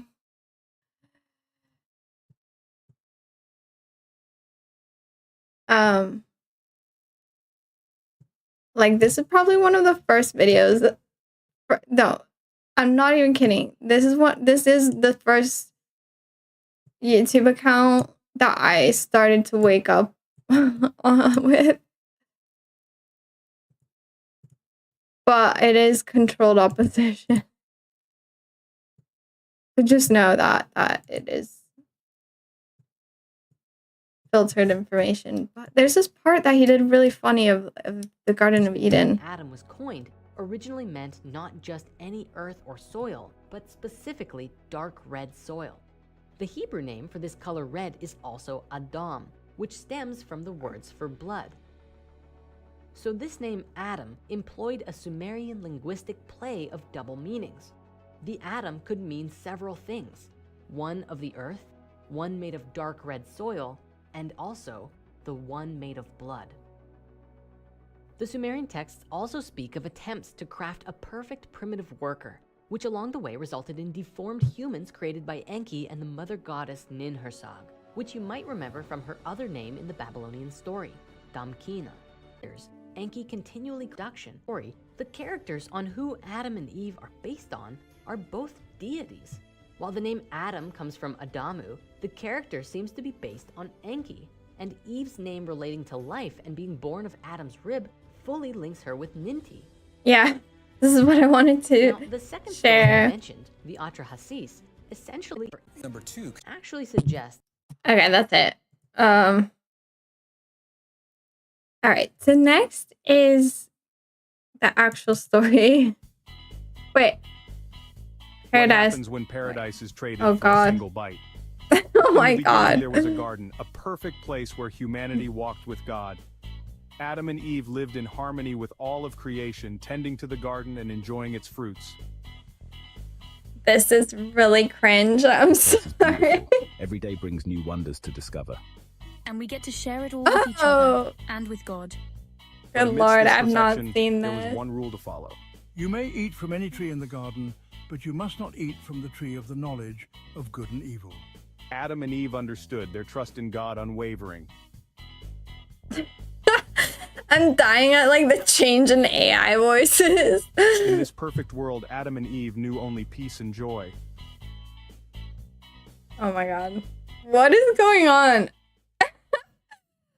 Sorry, this is so weird. Eve approached the tree of knowledge. Did God really say you must not eat from any tree in the garden? We may eat fruit from the trees in the garden, but God did say, oh my God, you must not eat fruit from the tree that is in the middle of the garden. Sumerian language future. Or you will die. You will not certainly die. Oh my God, the snake is eat from it, your eyes will be open, and you will be like God, knowing good and evil. Eve's curiosity that was is piqued. The fruit terrifying. Looked so delicious, so tempting. Maybe just one bite. She reached out, plucked the fruit, Why and is took a it bite. so giant? She gave some to Adam. In that moment, everything changed. Their eyes were opened, and they knew they were naked. Something's different. I feel exposed. Quick, let's cover ourselves with these leaves. It's the music fading out too. As Eve approached, they heard the sound of God walking in the garden. Where are you? I heard you in the garden, and I was afraid because I was naked, so I hid. Who told you that you were naked? Have you eaten from the tree that I commanded you not to eat from? The woman you put here with me. She gave me some fruit from the tree, and I ate it. What is this you have done? The serpent deceived me and I ate. Actions have consequences, and paradise was lost. But even in this moment of despair, a glimmer of hope remained. And I will put enmity between you and the woman, and between your offspring and hers. He will crush your head, and you will strike his heel. Oh my God. Adam and Eve left their perfect home. Yet, as they stepped into an uncertain world, they felt God's presence. So began humanity's journey. I'm like guided by free actually will, dead challenged by at temptation, this. but never beyond God's love. In the end, it's not about the paradise we lost, but the relationship we can still have with our Creator. That was so cringe. I'm sorry. Okay, let's see about this one. Oh, this is about the movie that never got made.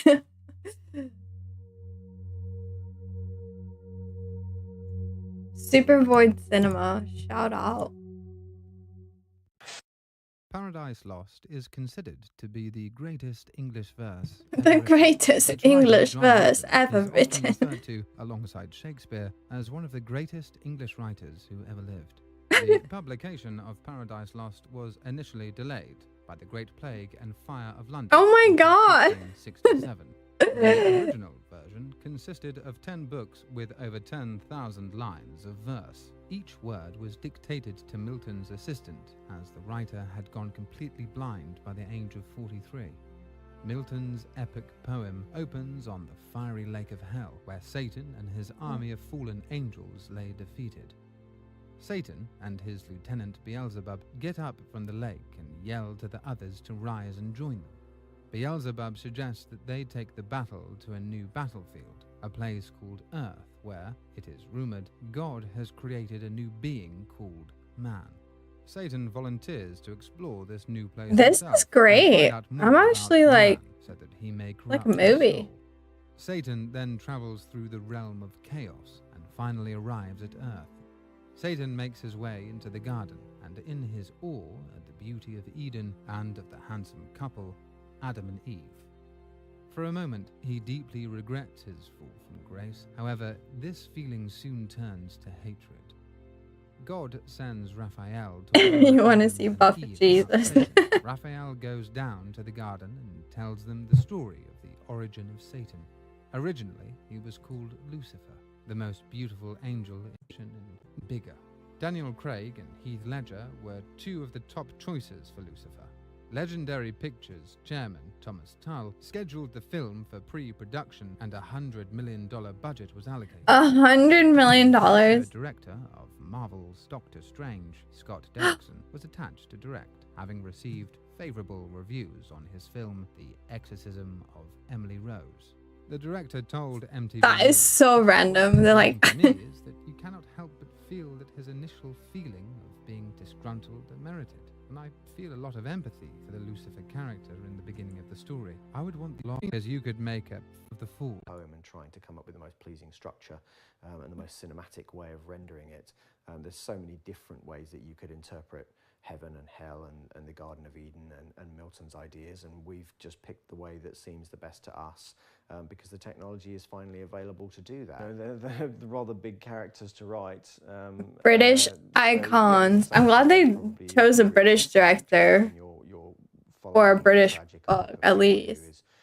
Slowly reducing themselves by the choices that they're making. The plan is so visual, fighting and falling angels. I went to the Avatar set and visited Cameron there, and he was really generous with no big deal. I went to the Avatar. I just, you know, my friend really James. When I met Cameron on set, I asked, "Why have you spent so much time creating and perfecting the technology?" He pointed to a script and he said, "The story." It was the perfect answer, and it was clearly what he believed. He had a story he didn't think could be told any other way. So Paradise Lost is happening? I'm not sure if that's the next one or...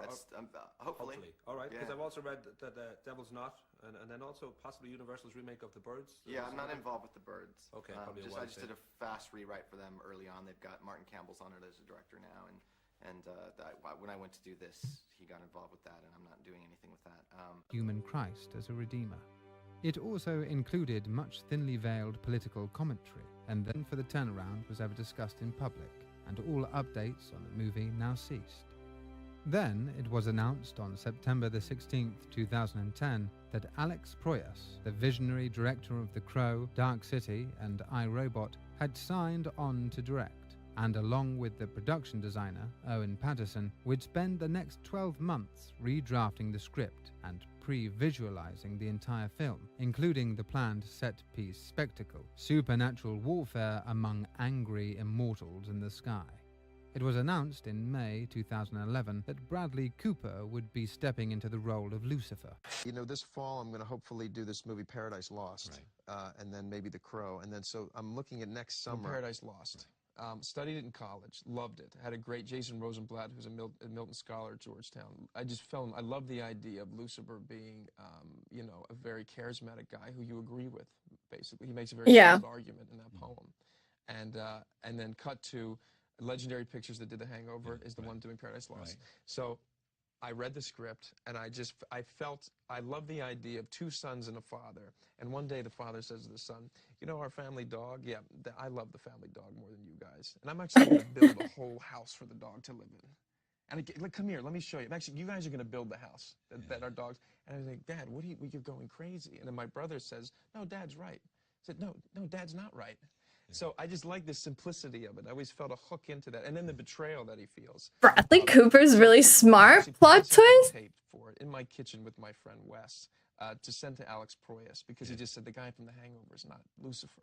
You know? Oh, that's so interesting. To convince a director that you're right because he thinks of you in part as a guy from Hangover. That's right, and understandably so. And you're not bothered by that? No, at God, no, of course not. By the way, you're thankful for the chance to have him look at what I do. Absolutely. And by the way, The Hangover provided that chance for him to even talk to me about it. That's right. And Limitless actually saw Limitless and said, okay, that guy might be able to carry a movie, but can he play Lucifer? Right, exactly. So then the next step is, well, let me put myself on tape and show you. And it really wow. wasn't until I was in my kitchen. That's actually really interesting. Which is, almost in verse, the screenplay. The poem is obviously, it isn't also in prose, but it's almost in verse. You have to do a sort of mid-Atlantic accent.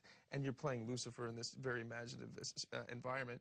And honestly, Charlie, in my kitchen, it just happened. You found it. I just found it. Scope, and with it, and everybody's just, we all knew what we wanted to do with those movies, and luckily, we were able to make two of them. Cooper was conceived as Lucifer in 3D sculptures by 𝓢𝓸𝓪𝓵𝓬𝓾𝓵𝓪𝓽𝓸𝓻, and the Archangel Michael was depicted in concept artwork by David Woodland. The Empire Strikes Back's Lawrence Kasdan would redraft the existing script and make further revisions, with a last-minute polish by Ryan J. Condal, the future writer of Rampage and Hercules. Concept designer Brian Mathis created art for the project and Smartest of the Death against legendary Push the Shoot Back to early summer. Conceptual illustrator Dan Hallett would later reveal concept art he created. Prove that Proyas had definitive plans to execute a kinetic vision rarely seen on the big screen. Heaven and hell would brutally collide in a spectacular, dynamic, high-voltage mega-war. Artist Michael so awesome. Released I mean, honestly, like this would have been Lucifer versus the Archangel's Ariel. This would be the movie of the shooting schedule for Paradise Lost was to spend more than 20 weeks in pre-production, followed by 8 weeks of principal photography and motion capture at Fox Studios Australia, and finally a grueling 72 weeks of post-production and visual effects work. Unfortunately, when summer rolled around, an office already set up, cast and crew assembled and waiting to start work, Legendary Pictures pulled the plug, officially citing concerns over the escalating budget as the reason for canning production. Sure, Jan. Paradise Lost into his next movie, Gods of Egypt. That doesn't sound strange. Budget concerns? Sure. It's almost like they didn't want this movie to go out, so they did everything they can to stop it. Oh well. I feel like they might in the future bring it back, but I just one of those where, like, the same reason the Silmarillion doesn't have a movie. The Silmarillion does not have a movie. They have the Rings of Power, which is at the last chapter, called the Rings of Power. They obviously made that into a TV series, but they don't have the rights to everything else. But Paradise Lost is open source. So yeah, I don't know. It's one of those, isn't it? High voltage mega war. Like, yeah, we need to see that on the big screen. Let me show you Paradise Regained as well, really quick, to remind y'all about that. Paradise Lost, John Milton's most famous and arguably best piece of work according to most people, just not the push to the annoyance on in the video. So being baptized by John the Baptist, he spends 40 days and nights in the desert, where he must overcome the temptation of Satan. At its very core, this narrative can be seen... Sorry, yeah, this is the sequel to Paradise Lost. It's Paradise Regained. It is, again, about Jesus spending time in the desert, as you can see. The entire purpose of his time in the wilderness is to test him, but we never really see any of the desert as a storm day. So yeah, you get the visuals on that. What's this?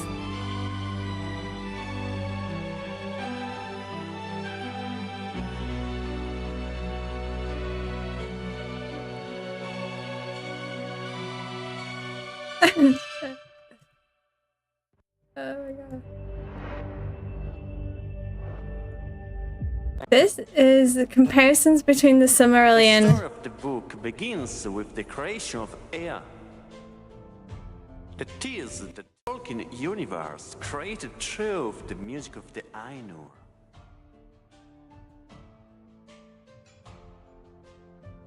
And then arrives towards the beginning. Oh my god. I can't listen to that. But basically this tells like the how Tolkien's Silmarillion is parallel as we were talking about. Just some visuals on that.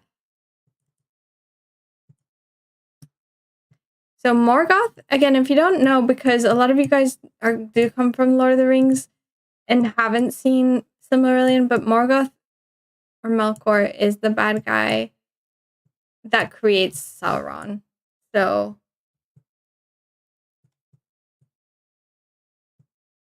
he's like the ultimate evil. Morgoth, the first Dark Lord and the greatest enemy of Middle-earth. Morgoth, originally named Melkor, was the most powerful of the Valar, beings who shaped the world.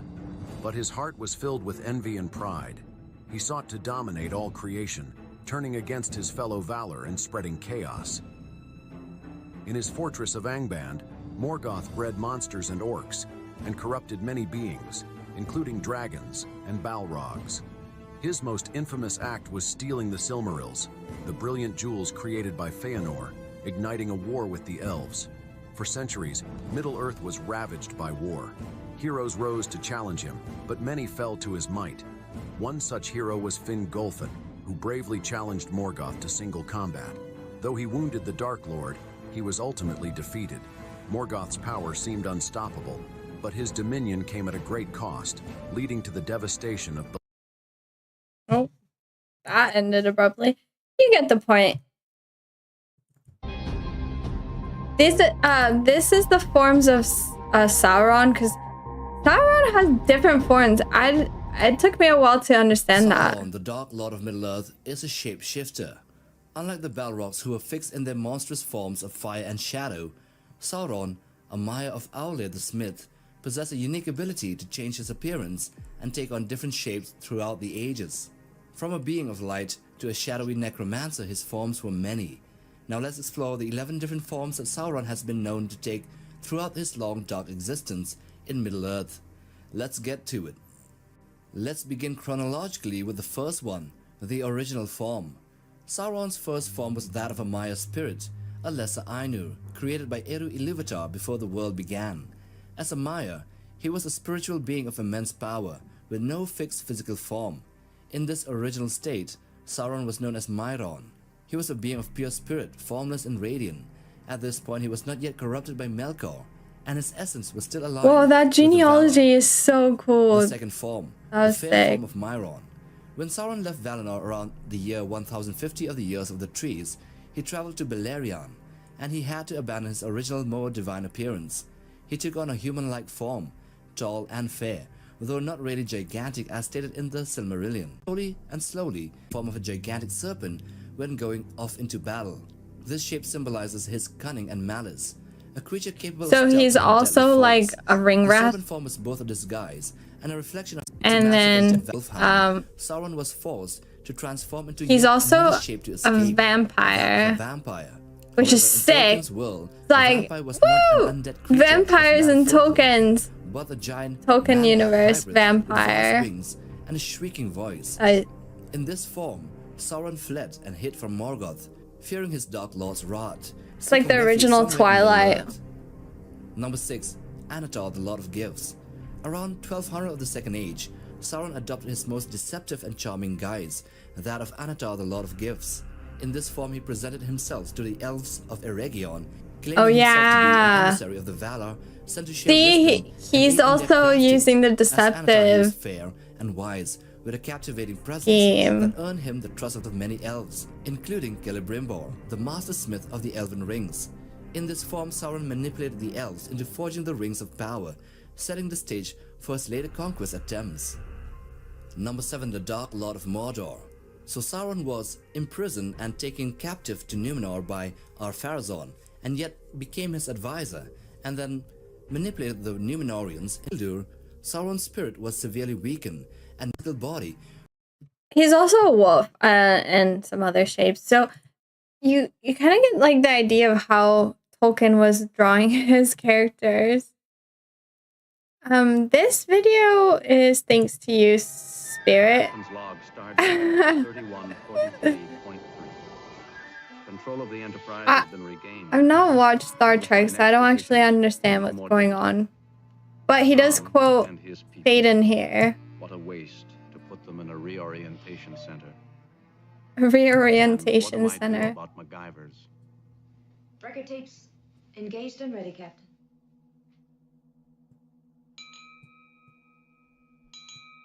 This is old Star Trek. This hearing is now in session. Under the authority vested in me by Starfleet Command,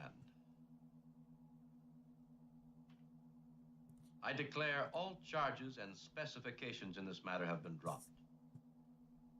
So he's about to reference the book. I believe our heading takes us near the Ceti Alpha star system. Quite correct, Captain. Planet number 5 there is habitable, although a bit savage, somewhat inhospitable. But no more than Australia's Is there like Bay colony was at the beginning. Can you tame a world? Have you ever read Milton, Captain? That's the line you were looking for, Spirit. I understand. Lieutenant Marla MacGyvers. So he just asked him, have you ever read this book?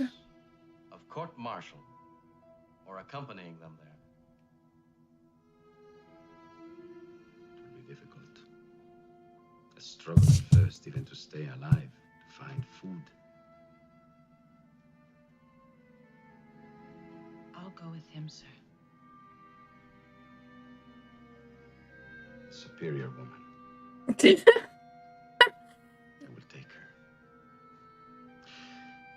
And I've gotten something else I wanted. A world to win, an empire to build.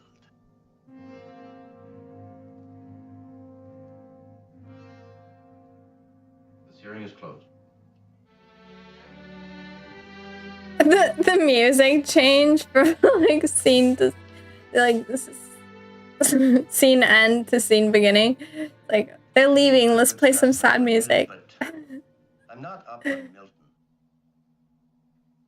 Statement Lucifer made when he fell into the pit. It is better to rule in hell than serve in heaven. Huh. Would be interesting, Captain. Don't be that person. Don't be that person that's like, huh? You what, mate? Now you know. Now you're read up on Milton. So thanks for that clip.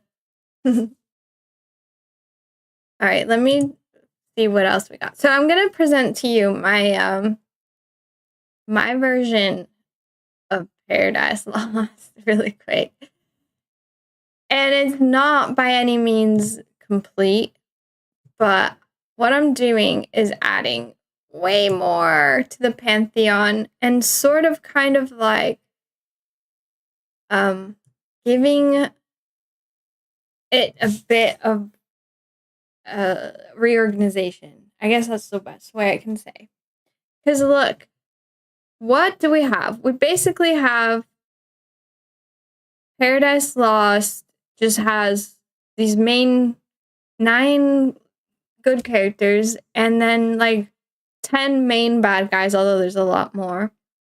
In Lord of the Rings, it's kind of similar. You have 9 main good guys and then 10 main bad guys, or like bad forms. I'm going before God. So Paradise Lost starts with God. I'm including gods before God, if that makes sense. So I'm kind of having to shove things a bit differently. So my God is here. The God that Paradise Lost starts with, they would have put God here. But I've done some math, and I think this is the best way that I can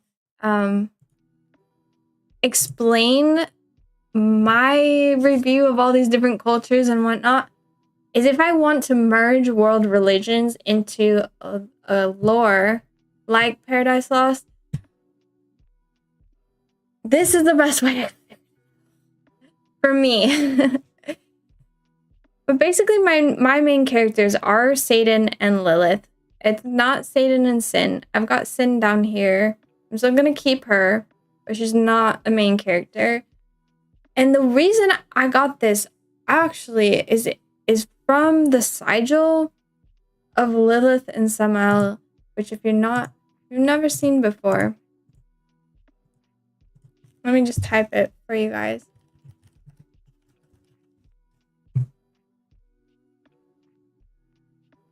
You'll definitely know which one I'm talking about.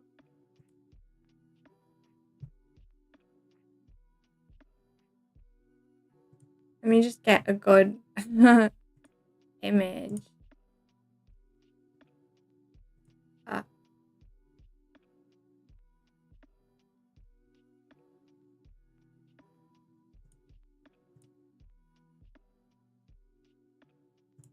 Okay. There we go. Okay, surf the internet. All right. So you guys have seen this logo, right? So Samael is another word for Satan. Samael is Jewish mysticism as well. So it kind of inspired me, and I was like, oh, because I've already had this Lilith character idea for so long, and then I was like, oh, she has a divine pair, and it's through the sigil that it started to get me thinking. I was like, wait, if Samael is another name for Satan, then this sigil is really Satan and Lilith. And why is it so pervasive if it's not in some way true? So that got my head thinking, because in Jewish mysticism, Lilith is the first wife of Adam. However, I was like, I can play around with this. I can take this idea that Lilith and Samael are divine equals. Lilith and Satan are divine equals. So how do I get from Lilith and Satan being divine equals to Lilith ending up the first wife of Adam? And so that's what my story is about. And hopefully it's a story that you might want to read about, or you're curious about too, because it pertains to a universal archetype, if that makes sense. So that's why I have Lilith and Satan up here, and why I put her so high up. And instead of it being like good versus evil, it's before simulation and after simulation. And the simulation gods get a bad rep. That's why they're technically in the hell area, the evil. But these aren't your regular average villains, because look, I've got Zeus here, I've got Aphrodite here, I've got Hermes, Apollo, Gaia. So Morpheus, like, these aren't traditionally evil characters. However, I'm not technically Christian, I'm a Gnostic, and Gnostic says that there's a simulation. So I'm pulling at a Paradise Lost Gnostic heist here, and I'm saying that the ones in heaven were the gods made before the simulation, and the ones in hell are the gods made in the simulation. And often what you're seeing here is, instead of the planets being like in Dante's comedy, Divine Comedy, instead of the planets being the celestial heavens, the planets are actually archons, and they're the lower level simulation gods. Because why? Because we heard that heaven was made first, then hell, and then earth. So earth is the simulation, and that's why these were made last. But up here we have Brahman, absolute, that's a Hindu god. Ein Sof, Jewish mysticism. Chaos, Greek. Orpheus, Greek. Kek and Kauket, they're Egyptian gods. Now, something that's not showing here well, but I'm doing it ever so often, is that actually every number, so I start with absolute, which is going to be like pi, infinite, infinity, irrational, which will be like phi, pi, waveform, 0, 1, 2, 3.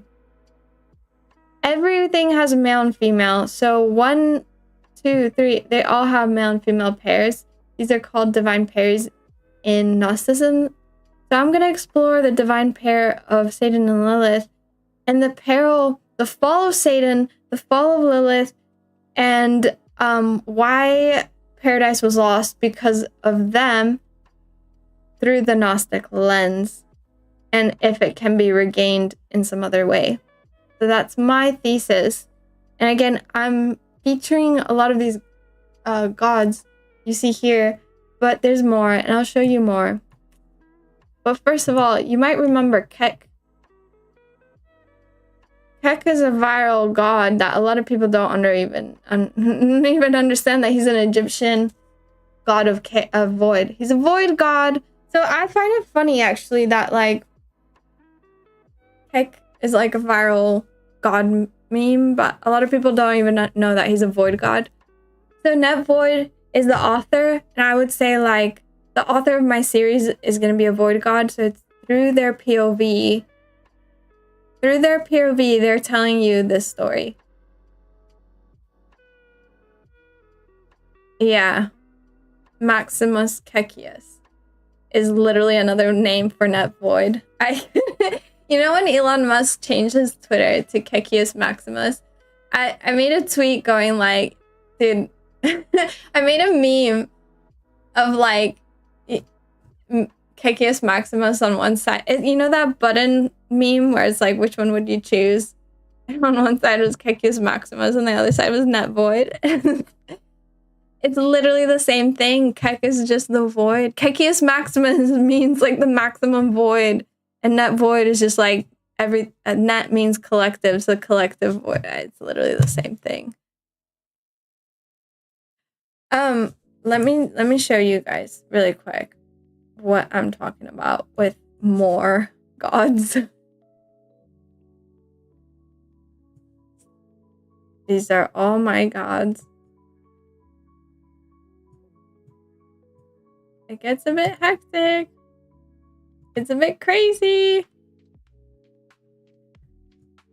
But if you look closely, it starts here.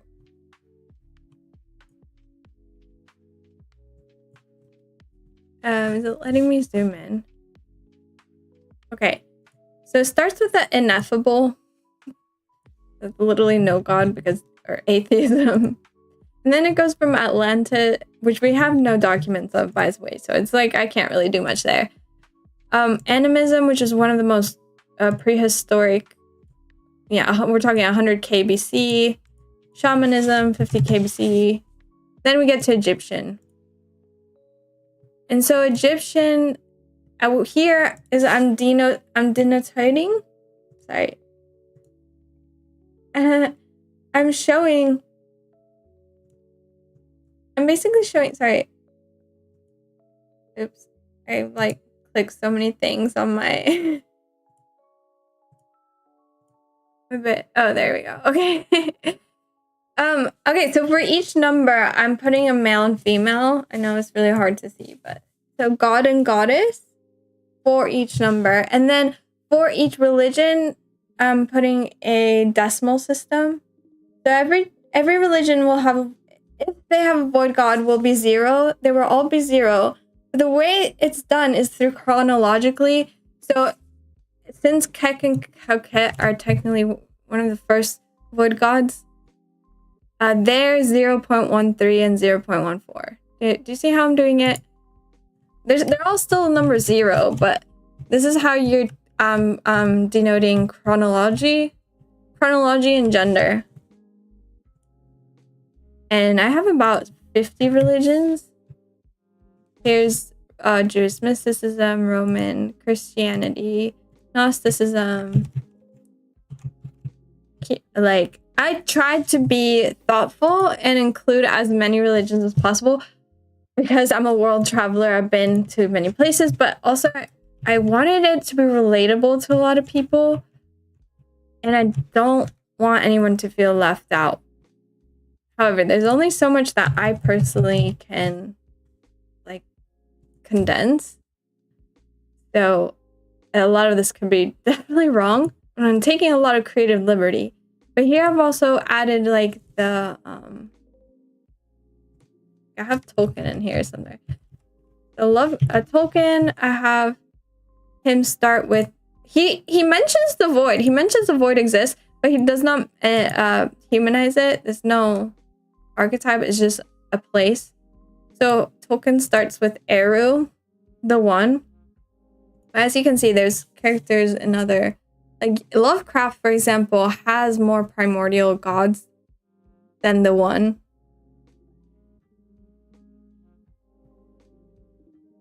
And then even like Chronicles of Narnia.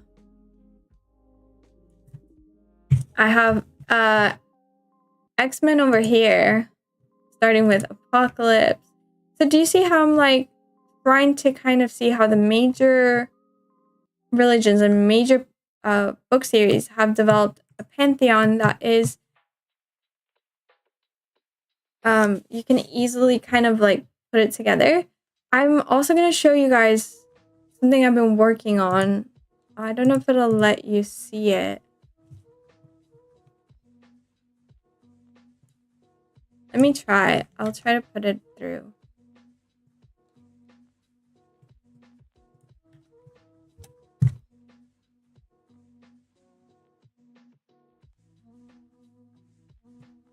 Yeah, why not?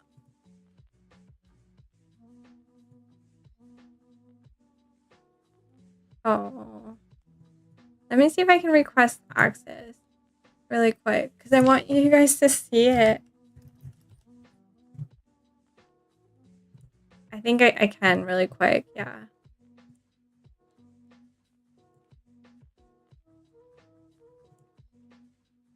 Okay.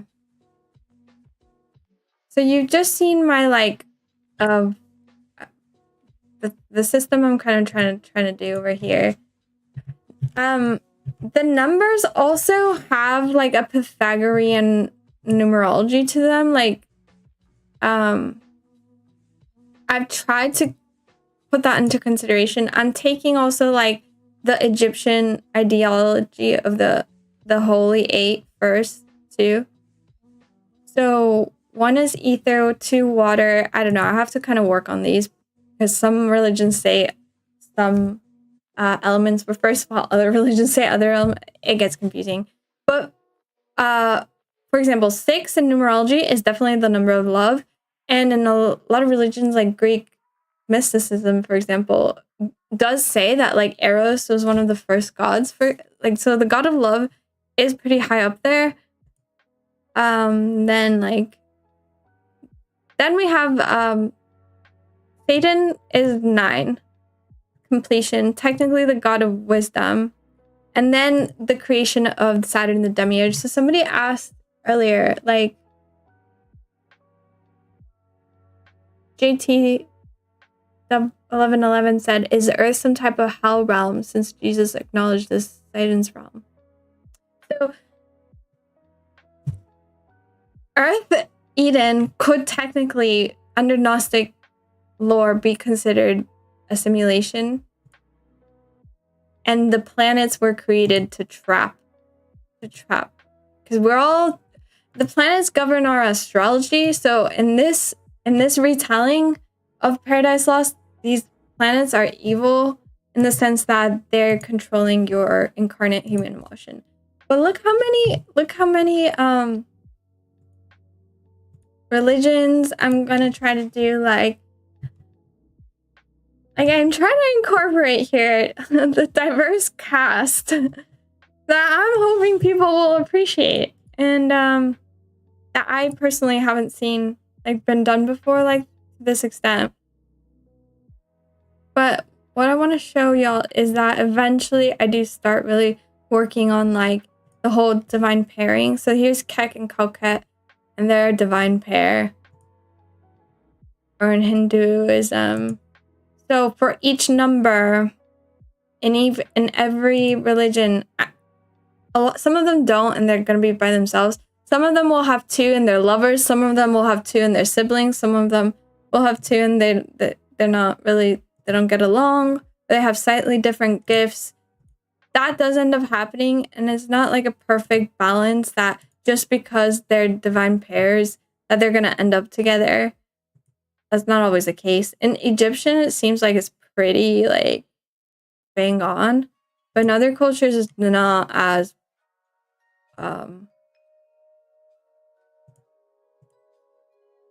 then you're gonna get some monotheistic religions, like Adonism, for example, only has Adon.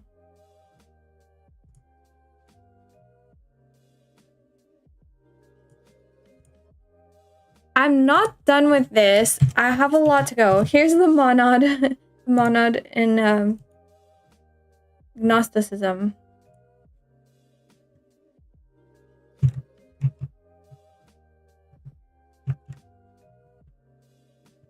Scientology.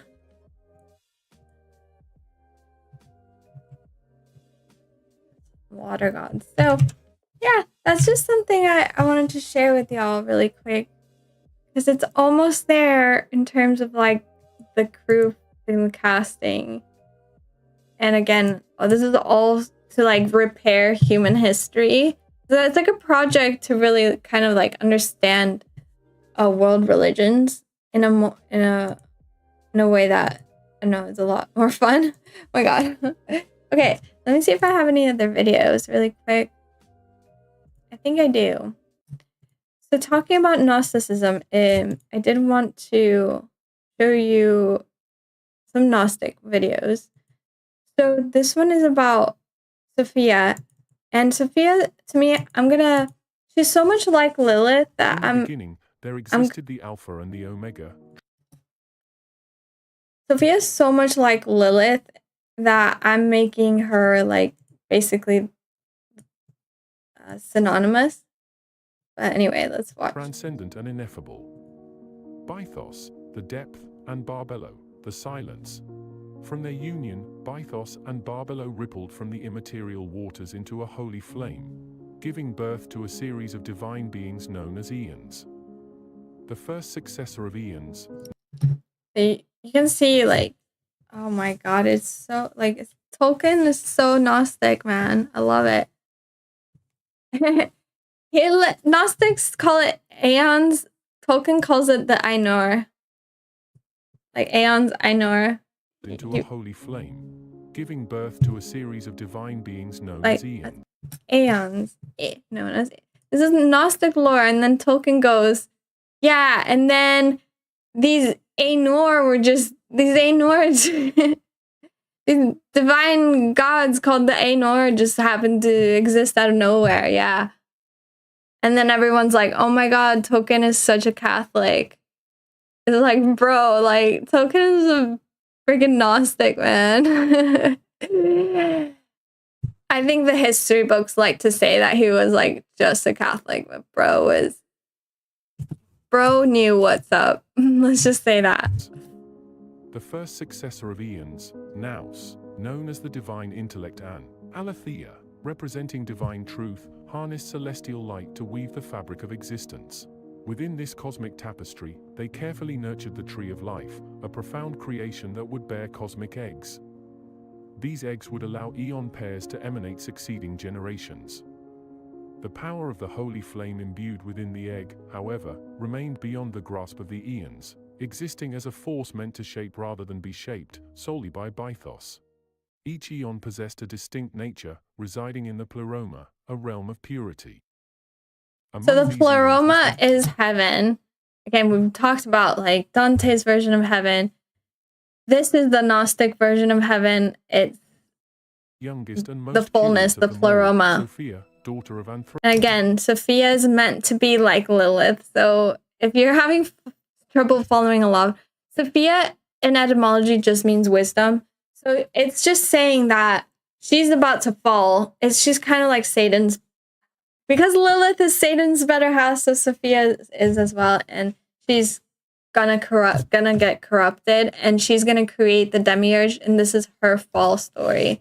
So it's like a spin-off, a Paradise Lost spin-off, but that's more ancient than the book, if that makes sense. That I'm going back and drawing off and doing a spin-off. Propose an ecclesia. She was bestowed with the gift of wisdom. Sophia's divine twin was 𝓬𝓪𝓪𝓀𝓪. 𝓬𝓬𝓪𝓪's attribute was the gift of will. Sophia's relentless pursuit of knowledge knew no limits. She delved into the depths of understanding the nature of the pleroma and its purpose. However, Sophia's exploration of the pleroma and the tree of life bore her no cosmic egg. She doubted her role as the Aeon of wisdom, questioning what wisdom she could offer when the tree of life already held all knowledge within the pleroma. 𝓬𝓫𝓪𝓪𝓀𝓪, do we not have an emanation of our own to create? Do you ever question why? The why is not my purpose. But as the Lady of Wisdom, it is mine to pursue, right? Are we lesser beings? If Bythos has already shaped all existence, and what is beyond us can destroy it. Real river. Sophia then makes a daring decision. She extends her hands to draw from the holy flame from the tree of life, attempting to infuse vitality into the dormant egg. As she absorbs the elemental energies, she finds herself rising above the bounds of the pleroma. Then, in an instant, an explosion bursts, sending shockwaves through the pleroma. The celestial light shatters into countless fragments. The primordial energy, too overwhelming for the young Aeon, Sophia, now found herself in a catastrophic explosion, propelling her through the vast cosmos.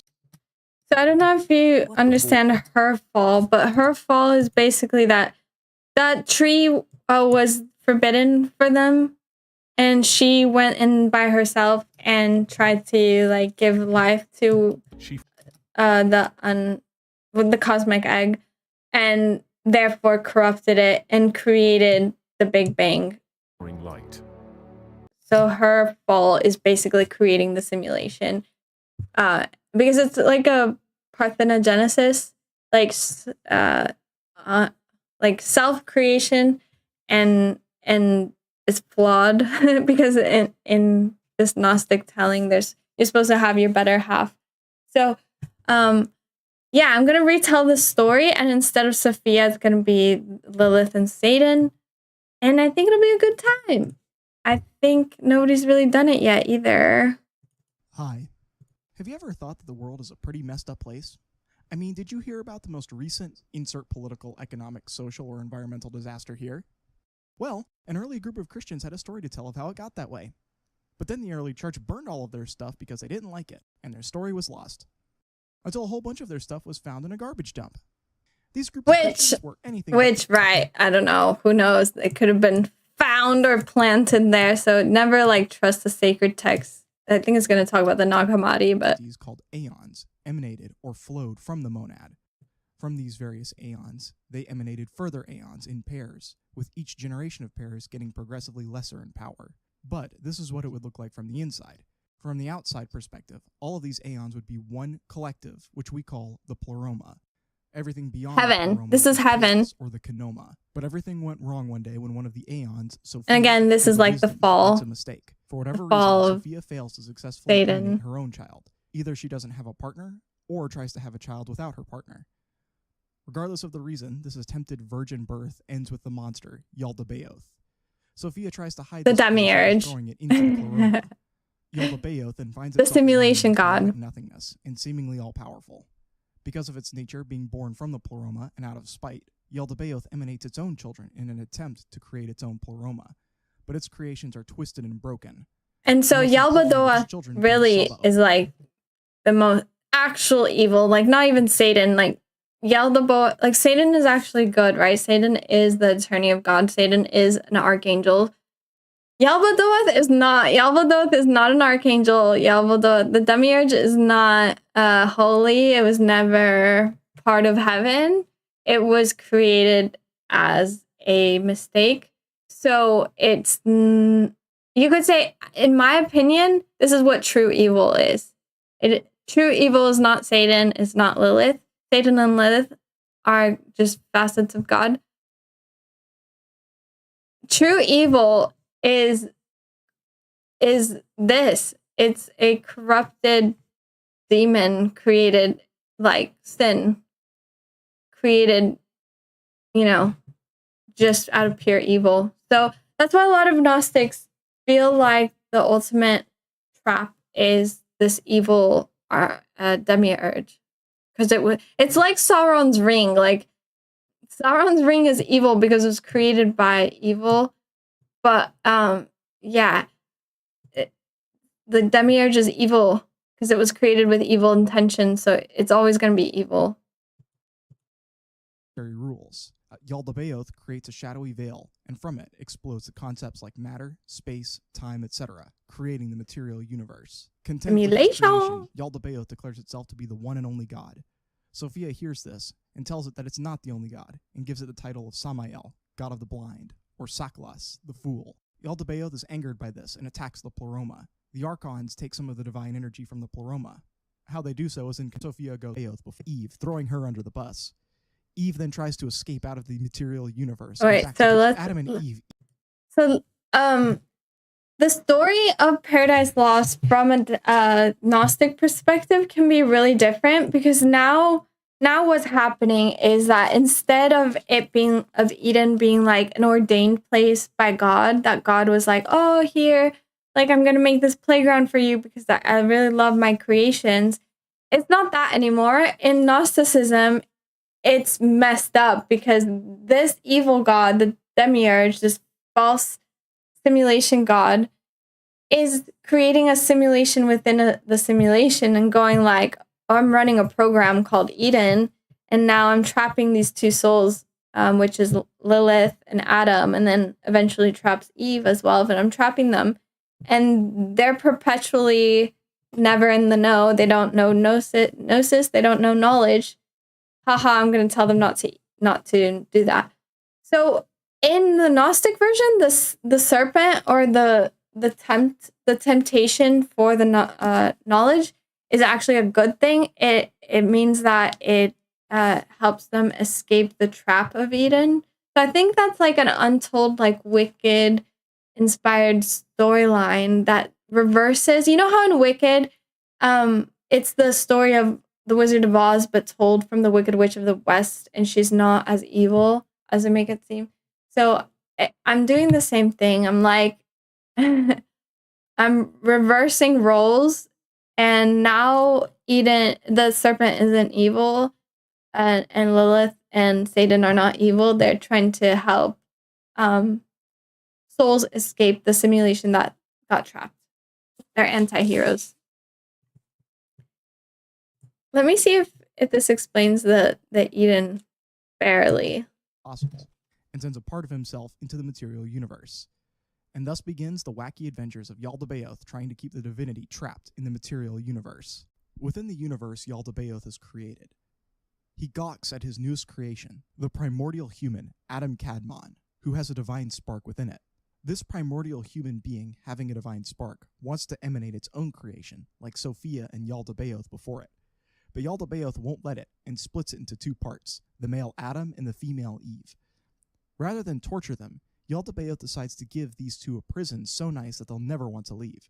For as long as the two of them live in ignorance, the divine spark within them will never escape the material world. But there's just one problem. A tree sprouts from the ground, and in this tree, it contains the fruits of the knowledge of good and evil, which is planted by the Pleroma. If Adam and Eve eat from this tree, they'll know that 𝓷𝓼𝓪𝓀 is evil. So 𝓷𝓼𝓪𝓀 tells them not to eat from this tree, or they'll die. At first, Adam and Eve listen to 𝓷𝓼𝓪𝓀, but one day, the spirit of Sophia speaks to Eve through a snake in the garden, and tells her that 𝓷𝓼𝓪𝓀 is lying, and plot twist! You're saying it sounds like Xeno? will instead know I've not that heard of that. 𝓷𝓼𝓪𝓀 is evil. Eve eats the fruit, and then has Adam eat the fruit. And just as the snake told them, Adam and Eve don't die, but instead receive knowledge. The two of them now know that 𝓷𝓼𝓪𝓀 is evil, and that their garden is a prison, and that they're naked. The two hide, but 𝓷𝓼𝓪𝓀 comes looking for them. Because 𝓷𝓼𝓪𝓀 is not all-knowing and all-powerful, he calls out to Adam, asking where he is. Adam That kind of like actually explains it. Eve, throwing her under the bus. Eve then tries to escape out of the material universe and back to the Pleroma, but 𝓢𝓪𝓵𝓀 has his Archons stop her. Eve is then raped by the Archons for her insolence. 𝓢𝓪𝓵𝓀 curses women for all time to be subservient to men and kicks the two of them out of the garden. It is then revealed that Eve was impregnated by one of the Archons and gives birth to her son Cain. Later, she and Adam have a son named Abel. Knowing that if they defy 𝓢𝓪𝓵𝓀, bad things will happen to them, the family of Adam decide to play along with 𝓢𝓪𝓵𝓀's god complex and worship him. In order to try and appease 𝓢𝓪𝓵𝓀, the family placates him by offering sacrifices. This pleases 𝓢𝓪𝓵𝓀 for now, and Cain and Abel are able to grow up into adulthood. Cain becomes a farmer of wheat, and Abel are appalled by God from Genesis, but to our current understanding, there is no surviving direct Gnostic interpretation. Finds it hilarious coached by 𝓬𝓪𝓵𝓬𝓾𝓵𝓪𝓽𝓸𝓻, who has learned that 𝓢𝓪𝓵𝓀 rage floods the earth. Okay, you get the point. So it's definitely different, right? And I think, like, to me, that inspires me. The last thing, I guess, what is that? No, I think that's it. I think that is it. Sorry, wait, let me put that back. Okay, so presentation-wise, I think I'm done. Oh my god. What time is it? Let me see. It's 5? It's about 5 a.m. here. Almost want to look at the meme thing again and just watch it now.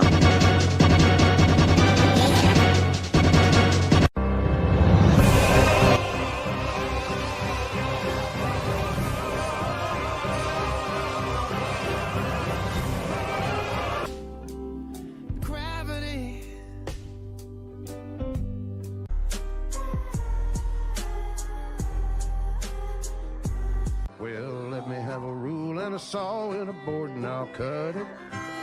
Oh my god. Greetings, sir and or ma'am. Alright, I think that's it for today. Thank you guys so much for hanging out. I had a lot of fun sharing with like y'all about the movie series, film series, book series that I have planned, so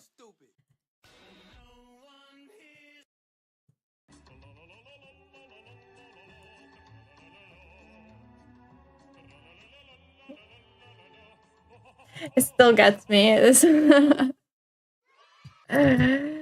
Oh man. But yeah, honestly, it's gonna take me a long time to like take up the vocabulary. I think that's the main thing that I feel like unconfident with still, is how complicated the words are. And I do want to like replicate the dialogue with the archaic English, so I'll probably have to use the robot to help me talk like archaic language. But yeah, anyway, I think we've reached the point where I've covered Paradise Lost. I hope that it makes a lot more sense and that you kind of see like the inspiration that Tolkien drew from Milton and these two amazing British literary authors that gave us the world that we live in today, basically.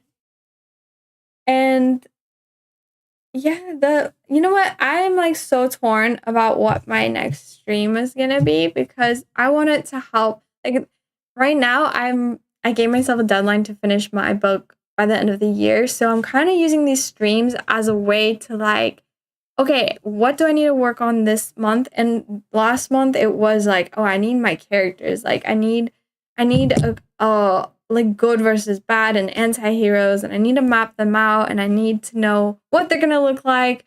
And that's what I've done this month. I made the characters, I made the polarities and the factions, and everything has kind of like this source to draw from. So I'm really happy with that.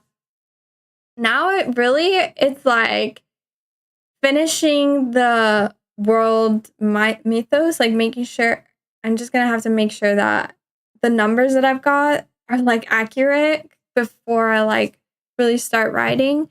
And then yeah, I was torn. I was either gonna do, because I want to do an Iliad and Odyssey stream, but I'm gonna line it up when the movie comes out next year, because that's gonna be massive. So that'll wait till next year.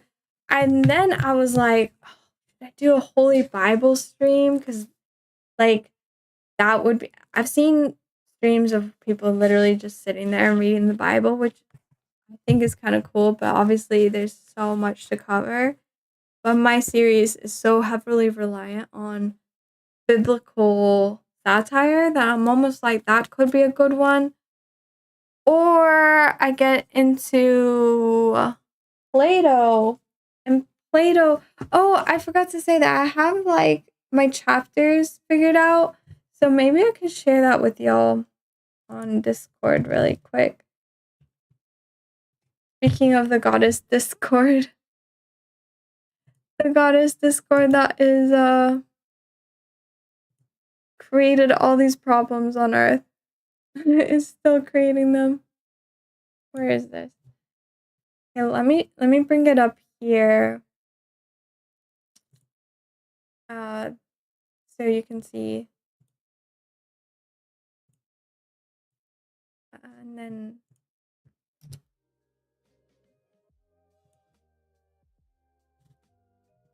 Discord.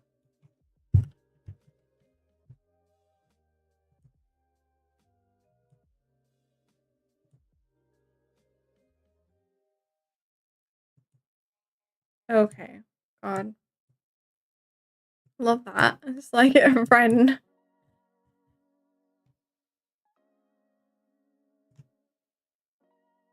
Okay, so I'm just gonna show y'all if you're not already on here. Yeah, feel free to join. This is where I'm making my Midjourney art.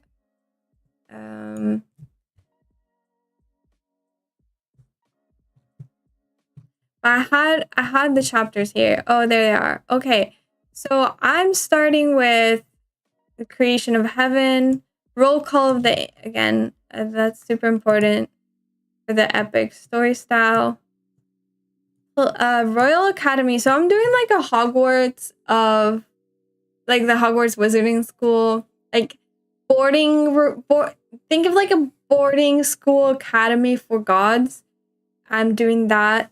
So like I'm making all these heavens depending on like what culture it is. And so all these heavens have their own gods and their own numbers. And then they start to awaken up and realize that, oh my God, there's other heavens.